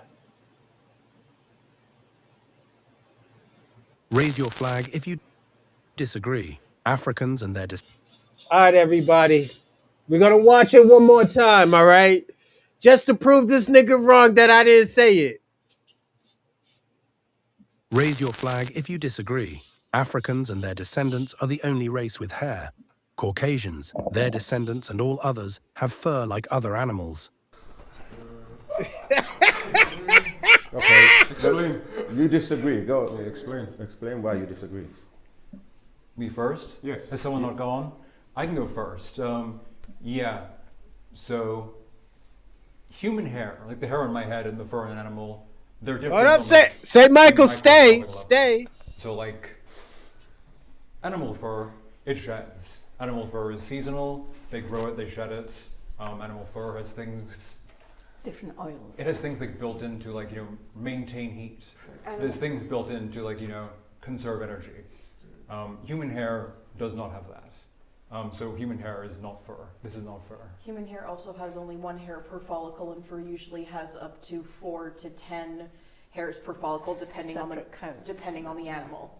Yeah. Okay, so how does that differ from what we just said?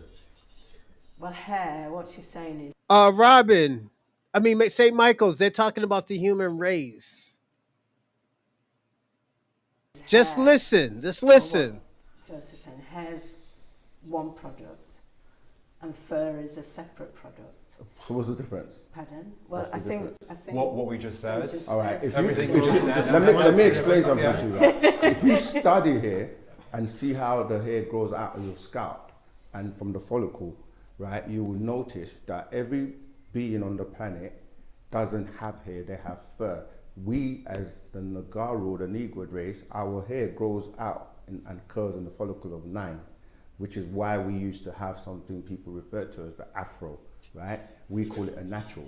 But if you go back to the 60s and 70s, a black person was unique by their hair, by their throne. And you look at the Jackson 5, you look at the OJs, you look at a lot of the bands. Back then, we used to have what you call an afro, right?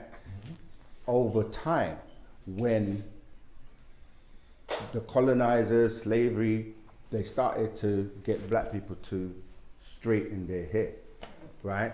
And that's not a unique thing for us as a people. By law? No, what do you mean? by influence. By influence, by the media, by pushing on the media that the straight, till this day is happening, the straight long hair is beautiful, which is fur.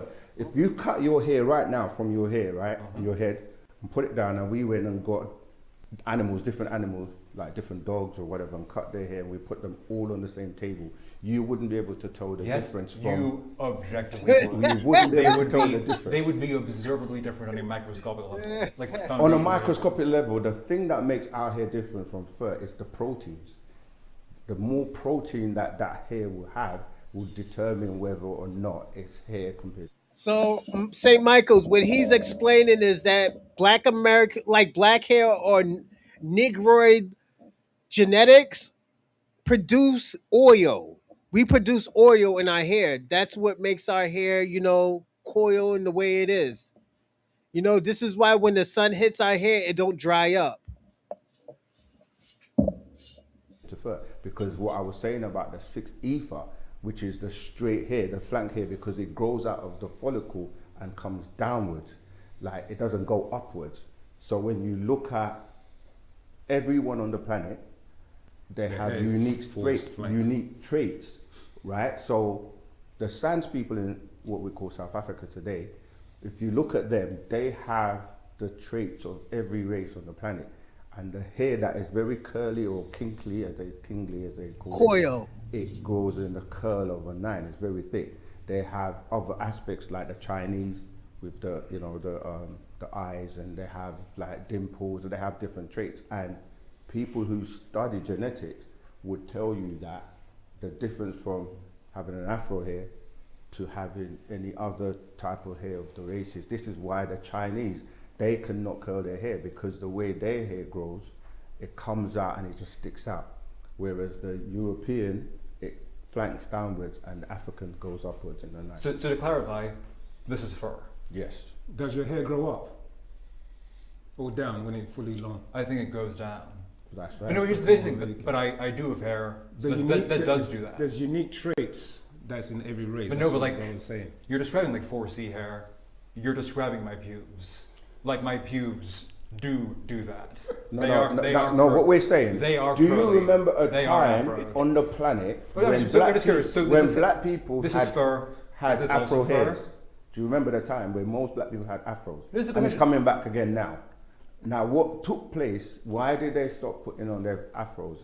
Because to go into the music industry, the acting industries, and most industries, to be accepted, even in the workplace today, a lot of people could not wear their natural hair, so they straighten it, they hot comb it. You're getting away from it though. No, I'm not, because let me finish, please. When When black people were in it's slavery, foundationally important you answer this. sorry, can I finish? Listen, St. Michael. And then you can ask. What the hair question. on my body is fur? All of it. My pubes too. Yeah. Hold on. You don't have hair, you have fur. And St. Michael's. Again, I told you I did not say that. It was these commit Moorish people that said you had fur. I never say it, and we're gonna listen to it again. Listen. No, I'm not, because let me finish, please. When black people were in it's slavery, foundationally important you answer this. sorry, can I finish? I'm just gonna, and then you can ask. What the hair question. on my body is fur? All of it. My pubes too. Yeah. Even You though don't have hair, you have fur. And it's not a disrespectful I didn't thing. say it, I told you. They curl. We can't speak over each grow other. up. We're not learning anything. You can disagree with me, that's fine, but you can. You're not addressing the point though. But you keep interrupting me. Let me just finish my point, right? My point was, black people were made to pick cotton, right? During slavery. You interrupted me. I'm talking about those in slavery. If we have to be so pedantic to say, all right, the people that were, okay, you get the point I'm making. Okay, fine. I hear you. I'm talking about those that were enslaved. The Moors were everywhere. They weren't just in Eastern and North Africa. They were in Europe. They built Europe. They were in Russia. They were in Asia. They were in North America. A lot of these these Moorish people were everywhere. St. Michael's. You know, these they probably were more in the Eastern Europe, Eastern Africa. You're probably right about that. I don't know as much as about commit. I know they got these little freaky little pictures. That's all I can tell you about the commit people. During the 1600s and the 1400s, what they call slave trades, yeah? Sure. In America and Jamaica and many places where you had plantations, they were made to pick cotton. And this is one of the reasons why they started to hate their hair. And they were trying to, if you look at James Brown, you look at a lot of like the old artists, they started to try and get rid of their natural afro hair because they were not accepted. They used to pick cotton. No, I'm it's in saying. your genes. I'm It's saying. in the genes. Everything that you do gets recorded in your DNA and it gets passed down in generations. So something that you hate doing and the texture of it, you then don't want it to be applied to your own. So our children growing up in those time eras, they use straightening combs, hot straightening combs to straighten, to emulate their masters, their slave masters. And then 70s now, because these. Okay, let me ask you a question. If you saw a picture of Jesus, right, he has long straight hair, right? Majority of the pictures that have been shown over the years. I've seen Mormon pictures where he's got recently, blonde hair with blue eyes. Okay, but I'm saying, do you see him with an afro? What? No, I haven't seen. There's a point I'm trying to make, because when he's described in the Bible, come on, we have to pay attention. Yeah. Like when he's described in the Bible, his hair is like what? Lamb's wool. Yeah, wool in Revelation. Yeah, and his skin is furnished bronze. Like it was burnt. Like it was burnt, right? I've done that. Take brass and burn it and see what color it turns, yeah? So the description of Jesus in the Bible is of a being with an afro hair.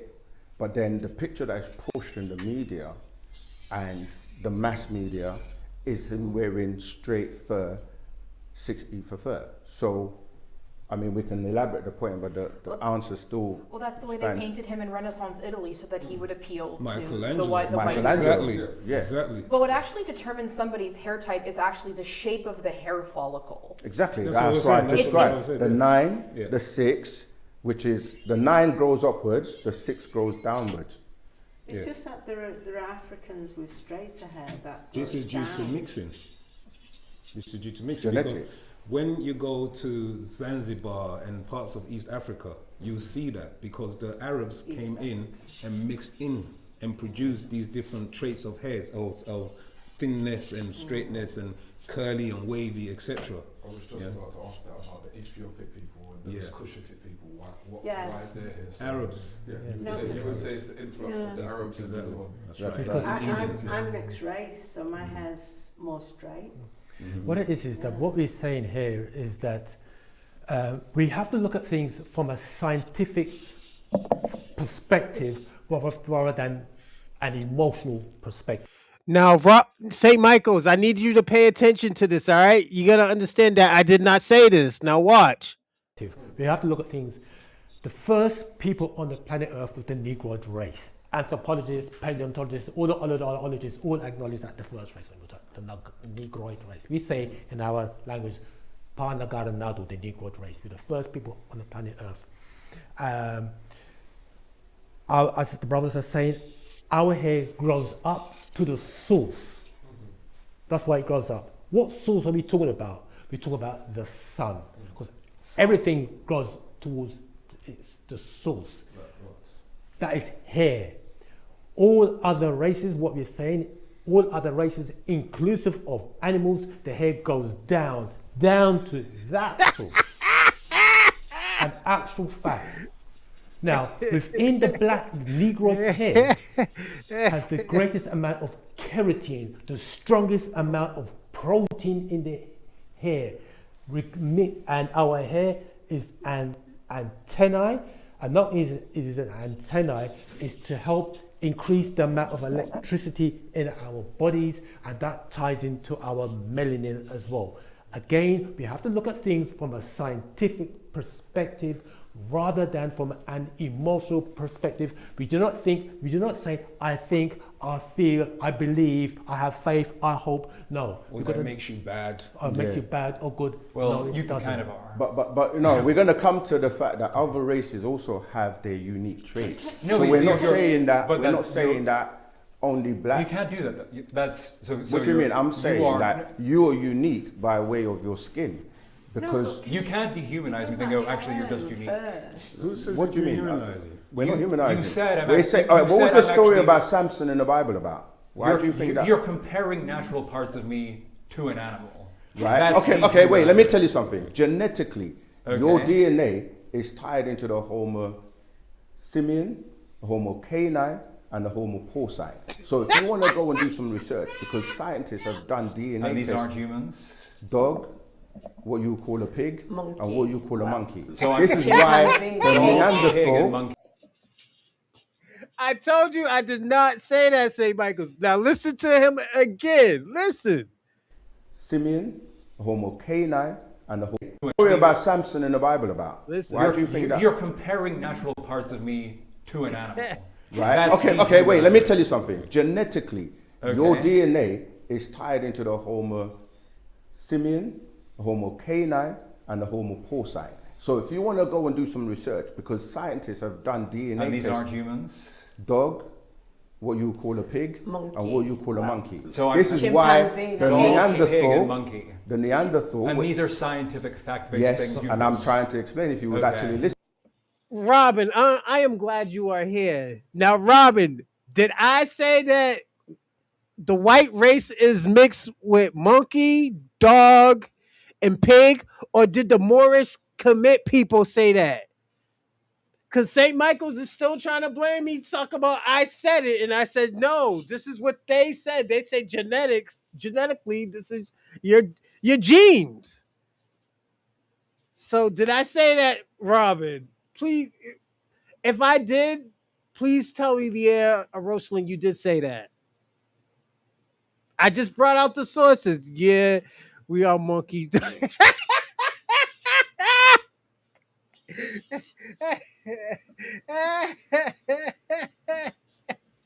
This is Robin saying this. I didn't say this.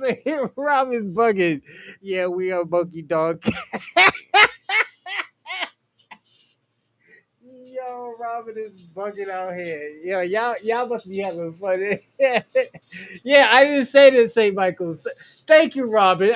He keep on blaming me for saying that. I said his genetics is a monkey, was a dog, pig, and monkey. I didn't say that. And I'm proud of Shout out to Robin, man. Robin, yo, you're bugging. You're funny, man. Yeah, I had to tell this fool with it. Yo, I didn't say that, man. We're gonna get to the last one. Everybody's favorite, Marquette. And we're gonna watch Marquette get busy. But yeah, I didn't say it, St. Michael's. You can get mad at me all you want. I showed you the source. I showed you the source. He said, your genetics. He said, your genetics are monkey, pig, and dog. I didn't say that. I would never say that, That's over my pay grade, I'm not no scientist, but he said it, Dirt and try to exalt Africans, I say, well, be my guest. I yield the floor for you to introduce yourself. Yeah, my name's Eze, Nigerian American. Been out here for 20 years now. I reached out because I wanted to clarify some of your arguments that you made with the other guy you interviewed, the African from Sierra Leone or something. There were a lot of things that he said that he did not know how to articulate, and a lot of things you said that was just totally wrong. I feel like when it comes to immigration, I have a better knowledge because for the past 10 years, I've helped 700 students come to the U.S. American schools pay me to bring them students, so I have knowledge of how Africans come here and the circumstances schools? they come here What through. American schools? John Hopkins, Morgan State, Towson, Michigan State, all you can name it all. I've brought students from South Korea and Nigeria to those schools. So let me ask you this: why do you care? Like, what's shout out to Robin? What's your purpose here? My purpose is to set the record straight because you don't know about this whole topic. I think you know more than him, but you don't know about. Set the record straight on what? Like, do you remember what the last argument was about? Yeah, it was multiple arguments. So number one, you said that. First of all, let's start from the jump. He made a statement. No, don't start with you said. He came on with an argument. I was responding to his argument. Yeah, so I do you get not it. remember? Right, I get it. Well, I have rebuttals to what you said. That's why I started with that. But do you remember what he wanted to argue about?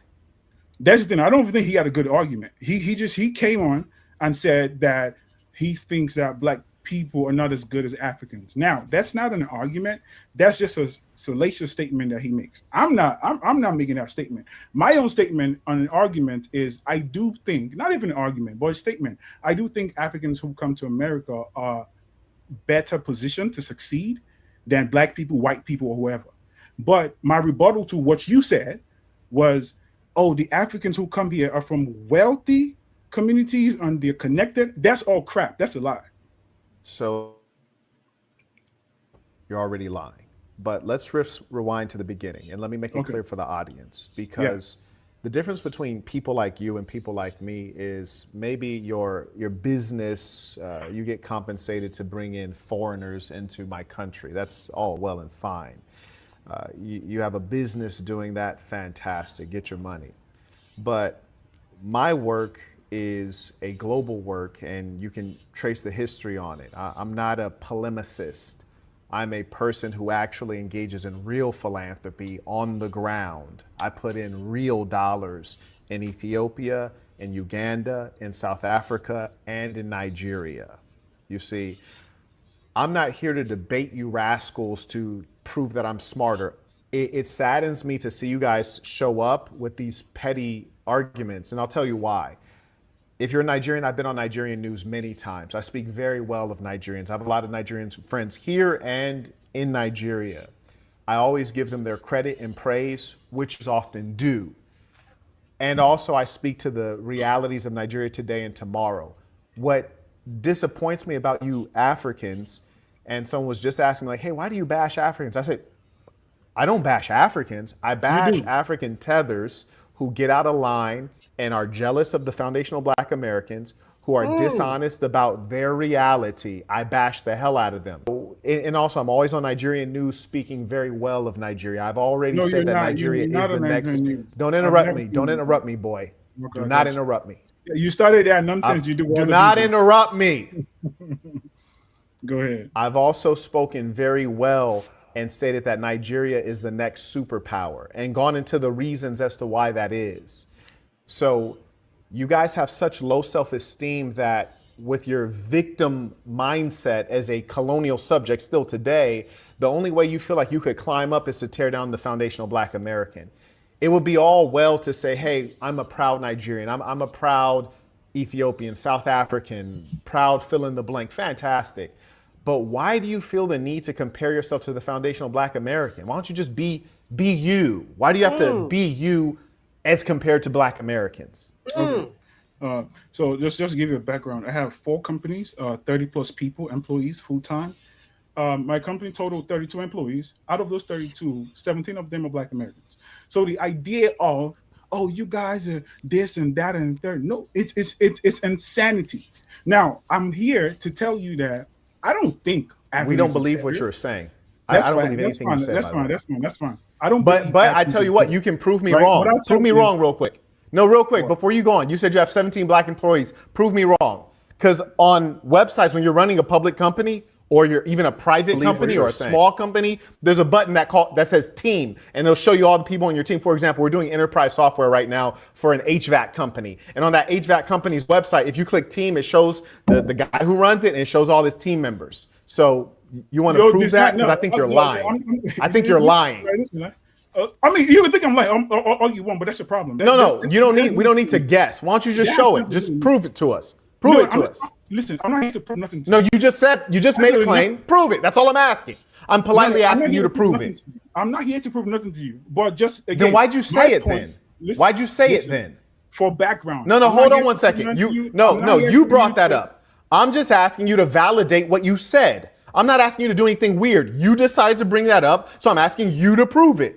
You said you have 17 foundational Black American employees. Prove it. Hold up. So you want me to put the name of my staff out there for what? Like, prove what do they it. have to do with this conversation? Like, prove it. That's all I'm asking you to prove my it. My staff information? I'm asking you to prove it. My payroll? I'm asking you to prove it. Yo, stop. See, you have a fragile ego. See, you're a liar. You're a liar. You have a fragile ego, and that messes You're you a up. liar, buddy. You've been busted lying. We do not believe you. See, you're a phony tether, and you showed up and tried to lie and say, "Oh, I have Black employees," and I said, "Well, then prove it." And you can't. What? Show you my company and their names? Like, what do you want me to do? Tell me. I'll give you an example. You lying Nigerian. Give me 1 second. I'll give you an example.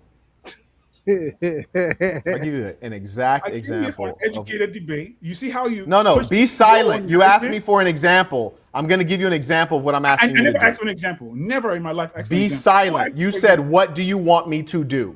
Yeah, and I'm telling you, I'm not willing to do that. I'm not willing to share my team's information with you. That's all. I'm not asking for information.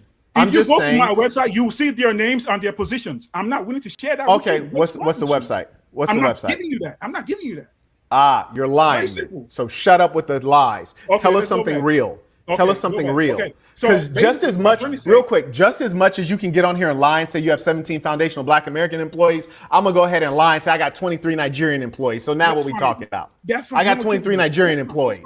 We don't believe your lies, buddy. Okay, that's fine. But what I'm trying to say and real quick, you do know that Nigerians, wait, real quick, you do know that Nigerians are accused of scamming. Like you guys are often accused of that. You know that, right? You have a reputation for scamming? That's fine. I'm just asking you. I'm asking you a question. Are you aware of that? Are you aware of that? Yes or no? I'm aware that everybody in every country scams. Like, no, are you going to be honest or are you going to be a liar? We cannot have a debate if you're going to lie. I'm asking you, are you aware that Nigerians internationally have a bad reputation for scamming? I said this on Nigerian news. Of course. And nobody said, I disagree. Of course. Yeah, I agree. Okay, so what else? Okay. So why did you have trouble admitting that the first time? Why do I have to pressure you to be honest? Because what does that have to do with this conversation? You see how you think? What it has to do is that you are a Nigerian you're a Nigerian making claims that are far-fetched. And when I say prove it, you get mad at me. You are culturally known to come from a group of people. One second. You are known to come. One second. You are known to come from a group of people who are known for scamming. Baltimore. Just come to my office on East Price Street, Baltimore, and come take a look and see the workers. That's all you have to do. No one's proving nothing. So you want me to come in your office, but you won't show a simple website. You're a liar. Okay. Go ahead with your lies. I'm listening. So basically, because I'm not here to say, "Oh, we better or not." What I'm saying. No, yes, you are. You literally. That's why you're here, buddy. Don't lie. Right? I work with black people every time. You have no evidence of any of that. You're a lying African tether. I won't. You're a lying African tether. I don't think that whatever you're saying exists on my level, maybe on the lower level, but on the type of people I hang out with, educated black people, smart black people at hospitals. I did research at Hopkins. I did research at NIH. I own my business. Do you have a degree? Do you have a degree from Hopkins? Right now, my biomedical research. I'm asking you, yes or no. Do you have a degree from Johns Hopkins? I am in the process. You went to Hopkins for teaching. Teaching is easy as hell. I'm asking you a question, sir. Just answer my question. Do you have a degree from the Johns Hopkins University? Yes or no? In progress. No. I didn't ask you that. I asked you, do you have a degree from the Johns Hopkins University? No. I have to pressure this guy to be honest. Why you have to pressure you to be honest? I said, can you just tell it? Yes or no? Do you have a degree? Yes or no? Do I have a bachelor's degree? I asked you, do you have a degree from the Johns Hopkins University? Yes or no? No. Thank you. So what you just tried to do is you tried to use this big name university to associate yourself with it, and you have no degree. That's a scam, my boy. You're a scammer, my boy. You're a scammer, my boy. Don't play games. It won't work here. If you have a degree from Hopkins, then we're going to give you some kudos. I don't want to hear you say, "Oh, I showed up at Johns Hopkins. I walked." Yeah, he caught you, homie. You should have never done that. It's very disingenuous what you just did, and Marquette caught you. And I'm gonna say this. This is why I fuck with Marquette's content, because Marquette tells the truth. It's like, yo, don't be embarrassed about what you do, and it's like, it is what it is. It happened, but you got to be personally honest of the things that you do. On the campus at Johns Hopkins. We don't care, buddy. You don't have a degree. It means nothing. Thank you. This is my second year. I'm almost done. Thank you. Wait, how old are you? Wait, real quick. How old are you? I'm not telling you my age. I'm not telling you my age. What are you, a girl? You're a girl? I'm not telling my age, that's all. You're a girl. Oh, okay. Why won't you tell your age? Because, dude, you don't know how to have a debate. I came here to have a civil I'm asking you, why won't you tell your age? Trying to mess things up. Calm down. Why won't you tell your age? Just because I don't want to. I don't want to. I'm not telling my age. I'm not showing you. Are you daft? I'm not doing anything. Are you daft? Why are you hiding? Why are you scared? Scared of my what? age is public. You can just Google Marquette Devon Burton age. It'll tell you it's public. I don't care about your age. You don't have to stutter. Just speak the language, boy. Listen, I'm here to debate you on a topic. You see, people are saying you're 40 years old working on an associate's degree. I think the reason you don't want to say your age is because you still don't have a degree from Johns Hopkins and you're advanced in age. So you don't want to admit that you're one of the slower ones, because it would clarify that you're taking a long time to get a degree, which would indicate that you're not the brightest star in the sky. For example, at Berkeley, I did a 4-year degree in 3 years. At Hopkins, I did a degree while working full-time and running a nonprofit. So it's like you were having trouble getting on. That's why you won't say what your age is. Why won't you say your age? Why won't you say your age? Marquette is right. I got my associates within a year and a half, and it was supposed to be 2 years. So Marquette is right. I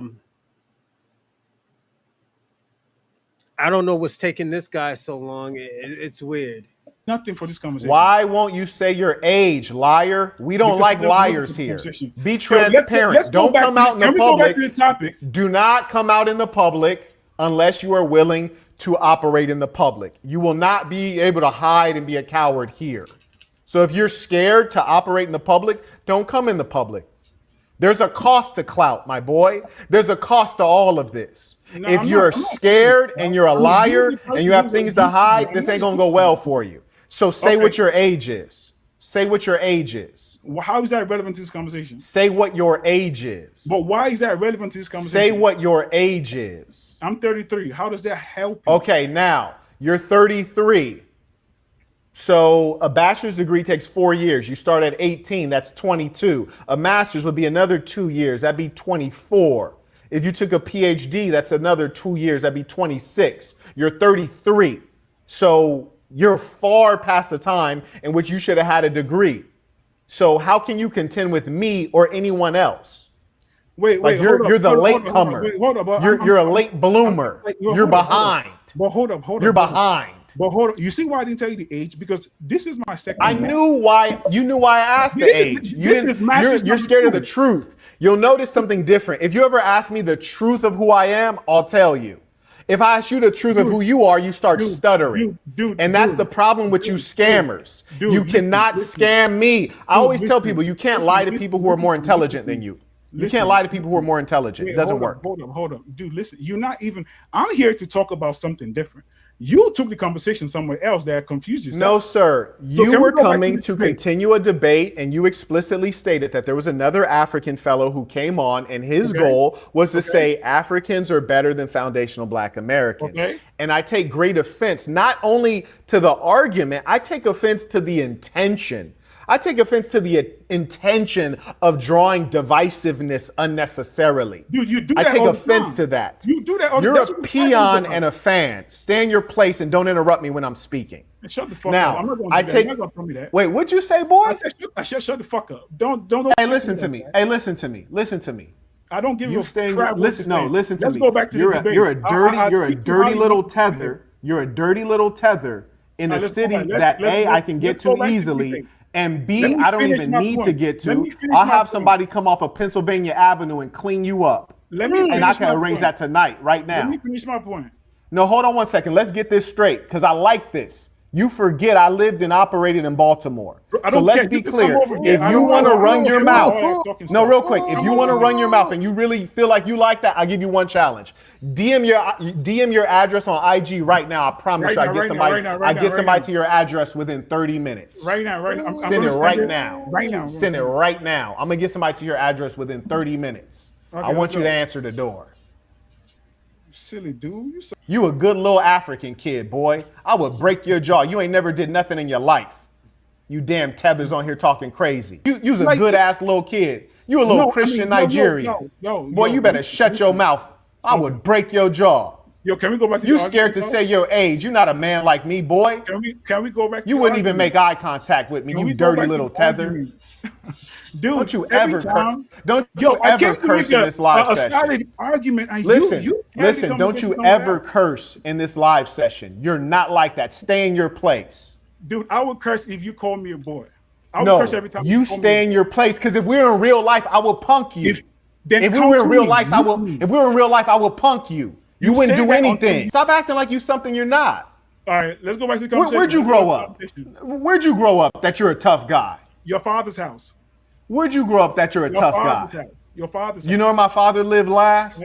I don't know where the fuck he lived, but wherever he lived, that's where I grew up. You dirty little tether. I just told you to stop cursing. Your father is not a curse. You don't have a relationship with him? You don't even listen to yourself, you dirty little tether. You just curse and you didn't even know it. That's how low class you are. Can we Why don't you go back to Nigeria? Why don't you go back to Nigeria? Tell me that. I can tell you. Can I tell you? Stop stuttering and just tell me. No, I have a stuttering issue. It's not a big deal. I mean, people stutter. Why do so many of you Africans have stuttering issues? What's up with that? I mean, go to Africa and ask him. Why are you asking me? I'm asking you. You have a stuttering issue. I'm asking, why do you guys have speech impediments? Ask your mom. You keep saying ask your mom. Let me ask you, real life. Do you really believe that if we were in person that I wouldn't beat you up? Honestly. I would kill you with my bare hands. I would kill you. Murder. Bare hands. Bare hands. Okay, now what evidence, what makes you so confident in that? Meet me and try. Just test it out. I'm asking you, honestly, just calm down. What makes you so confident in your hands? What's the evidence of that? Nothing. Just see me in person, that's all. Just see me in person and let's try. Stop being goofy. I'm asking you, what makes you think that you have hands in general? I don't. I just know what I'll do to you, that's all. I'm not saying nothing. And again, this is not even my energy. You're just a weird dude. I feel that's like my point. Is that it's not your energy. You're trying to act tough, and if you saw me, you'd be terrified. I know it for a fact. You'd be terrified. Of what? You'd be terrified if you saw me in person. Because you're a coward at heart. That's why. You'd be terrified. You're scared to say your age. You're not even a man. That's what women do. They don't want to say their age. Can we go back to the That's what women do. And the reason I know you're not a man is because you stutter. How are you 33 years old with a speech impediment? Stuttering is for kids. You never grew up, my boy? You're so stupid. You're still stuttering with your nervous? You see why I didn't put my company up? Because I don't want no backlash. You don't have a company. You don't have a company. Because I knew this was going to go left. You're a scammer. You don't have a company. You have a look at your beard. So look at your beard. Can we go no back? one who has a company has a beard like that. Okay. You said you were going to send the address. My bad.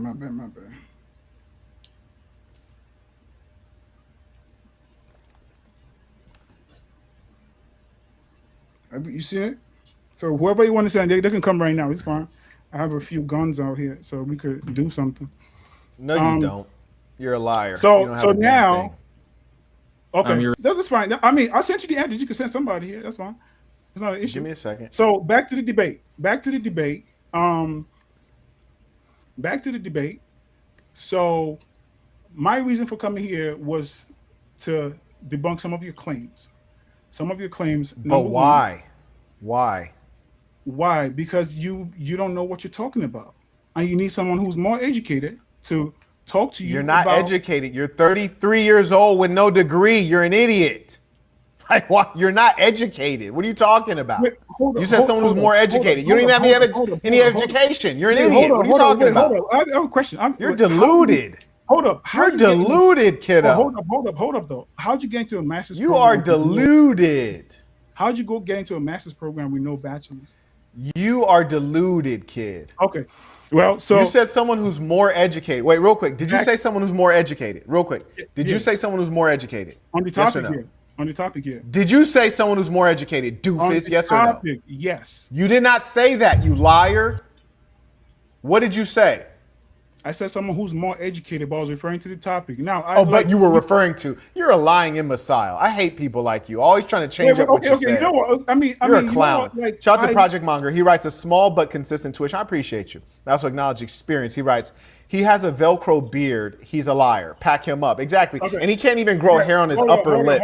He can't even grow upper lip hair. This is ridiculous. Back to the conversation. You can't grow upper lip hair. Don't speak until I ask you to speak. 5602 writes, disrespect each other is too important. Europeans who hated each other got together in 1884 to crush Africa. Look at what black people are doing. This person's an idiot. This person's an idiot. No, this is an amazing person. This is an amazing person who knows what they're saying. You're a Nigerian in America. Go back to Nigeria and tell me all that. Like, when you get back to your country, then you can talk. Project Monger writes, drop your addy, dummy.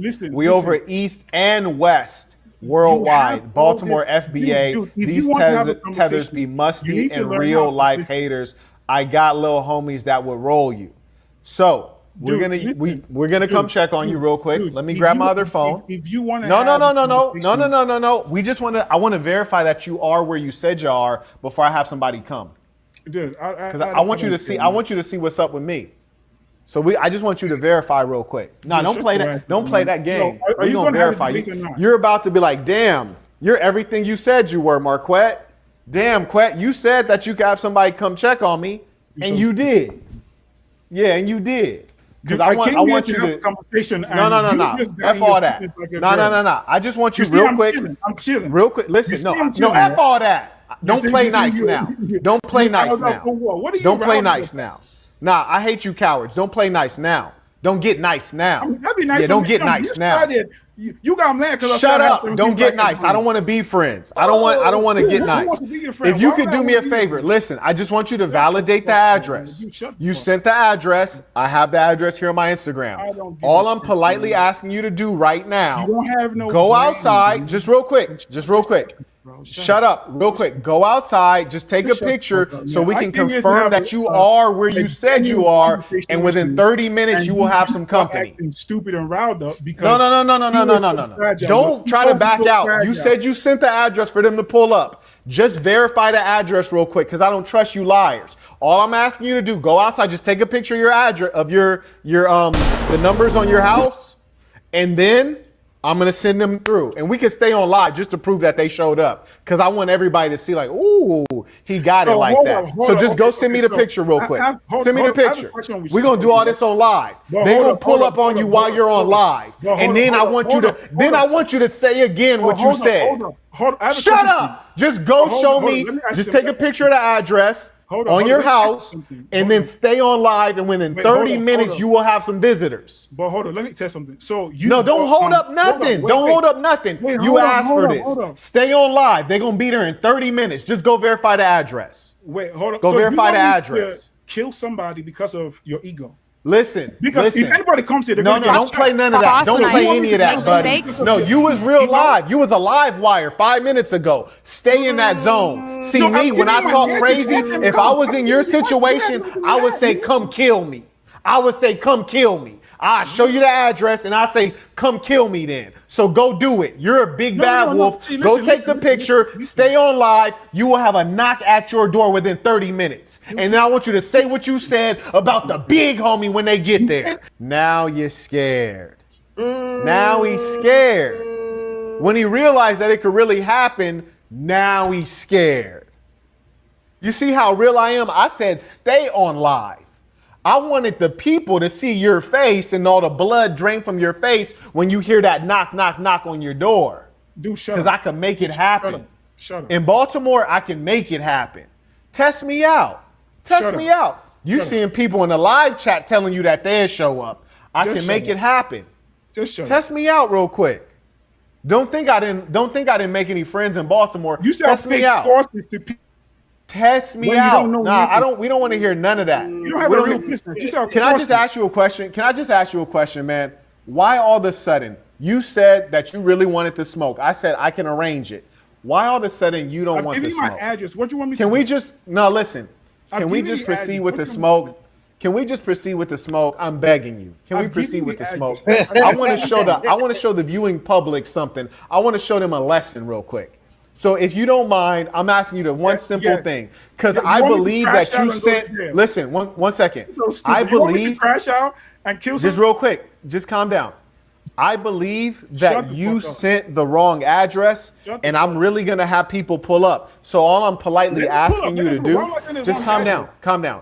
All I'm politely asking you to do, I'm politely asking, just take a picture so that we can see the address on your house.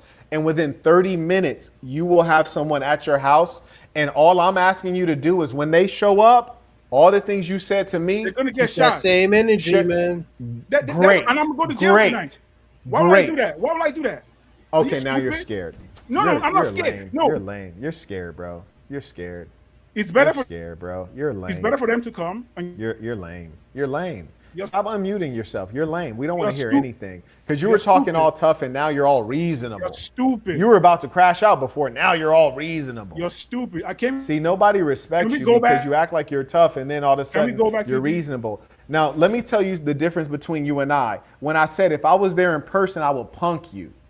You see, when you're trying to act right now like, oh, well, why would I crash out? I could get in trouble. I would still punk you in real life. I don't care about what's about to happen after that. I'm going to punk you in real life because you're a chump. You see, you're over here talking about, oh, well, what about the consequences? That's how I know you're not like that. Shut your mouth and be yourself. Because right now you're scared. You're scared right now because you know that I could get it done. If you didn't think I could get it done, then you wouldn't be saying, oh, well, I don't want to crash out. You know I could get it done. That's why you don't want to take the picture. Great. Prove me wrong. I have nothing to prove. Just the whole audience heard him say, I cannot have people show up to his house right now at 10. It'll be 11 p.m. when they show up. If it's not true, I'm politely asking you, send me the picture. So I have a self-defense protection for me. You have a self-defense alibi right now. It's on live stream. But I know you're not going to do anything. Listen. You're not going to do anything. You have the address. Tell them to come. You have the address, because I don't want it to be like I was agitating. I don't want to agitate. I'm asking. Listen. I give you the address. If somebody shows up to your house acting aggressive, you got it's all for you, bro. No. I'm asking you this one thing. Just calm down. If somebody shows up to my house right now, be quiet real quick. Be quiet. I'm politely asking you to just send me a picture of the front of your house that has the address you sent. That's all I'm asking you to do. If you gave me the wrong address, I respect it. Just say, hey, Marquette, I gave you the wrong address. We'll call it a day. But if you did give the right address and you really want some smoke, great, and you really want some smoke, all I'm saying to you is this. Calm down. Just calm down. Just calm down. Calm down. I'm not here for smoke. I'm not. Just calm down. Calm down. No. Because here's the thing. Once you acted like you're a tough guy, you're in a perfect place for me to prove that. Like maybe if you were in Wisconsin, I couldn't get nobody over there. You're in Baltimore. I told you. So listen, my boy. Just listen. Calm down. Calm down, dude. Calm down. I don't care about none of that. I don't care about none of that. Listen. The true just experience of stop trying to talk over me. I'm not getting on to anything else. I'm not getting to anything else. We're only talking about the smoke. You said you wanted to smoke. I'm about to deliver it. Don't try to change up now when you're scared. Yo, let's Don't go try back to change up now you're scared. Let's go back to the debate. No, we can go back to the debate after I can prove that I had somebody show up to your house. Then we go back to it. We go back after that. So just tell me this. So my debate, I want to explain how people come to America first. You're lame. You're lame, bro. You're lame. You're a lame. So basically, you're a big mouth tether who's now scared. Imagine a grown man talking all tough and now you scared. If you're scared to go to jail when them people show up to your house, what make you think you wouldn't use the same alibi if I showed up? That's how we know you a sucker. No, you're scared. You're scared. Now here's the thing, buddy. I've been talking like this my whole life. Why do you think I'm still around to talk crazy if I couldn't deliver? You're a coward. Dude. You're a coward. You're none of the things you say you are. You're none of the things you say you are. You are none of the things you say you are. You're just a liar. Shut the fuck up. You're just a liar. Everybody in the live chat wants to know, why did you act all tough and now you don't want to be a tough guy? Can you stay in your identity? Can you stay in your identity as a tough guy? Can you just stay in that identity, please?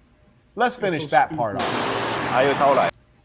Because do you realize that you were the one who started talking? No, hold on. You started talking tough, not me. It was you. How? What did I say? It was you. What did I say?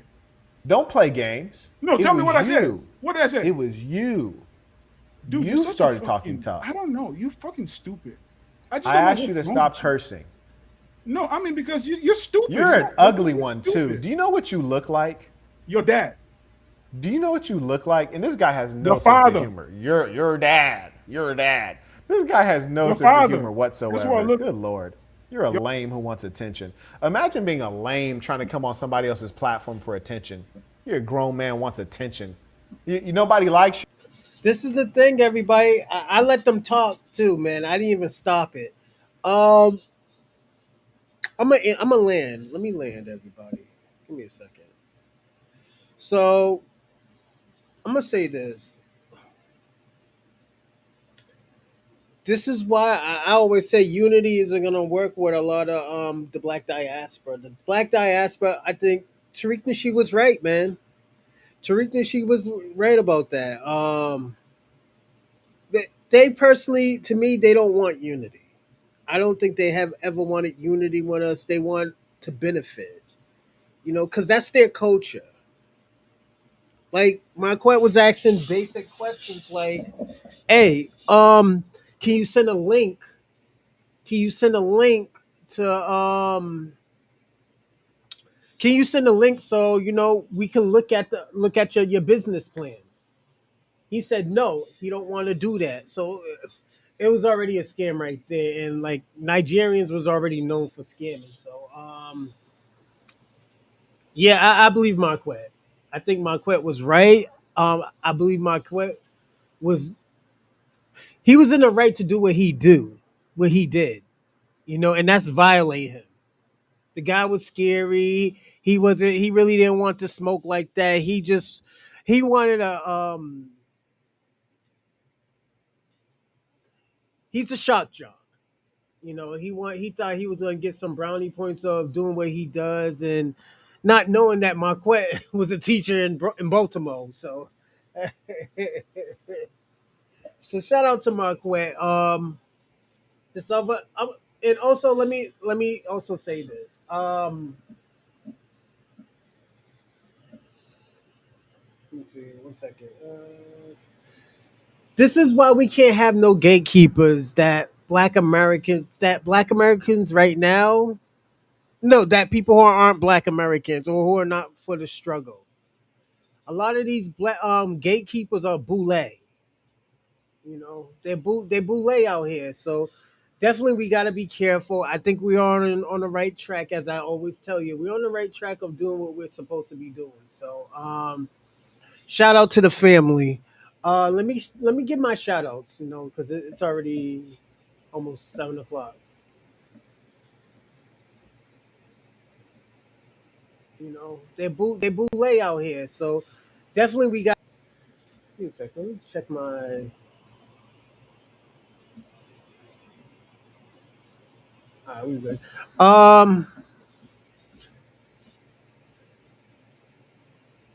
So shout out to St. Michael's, Ray Ray,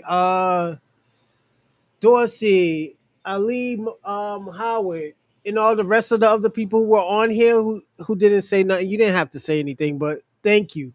Also, shout out to a good friend from Kick, Robin. Robin was bugging today, so shout out to him. And everybody, y'all have a great day. I'll see y'all in the morning. Take care.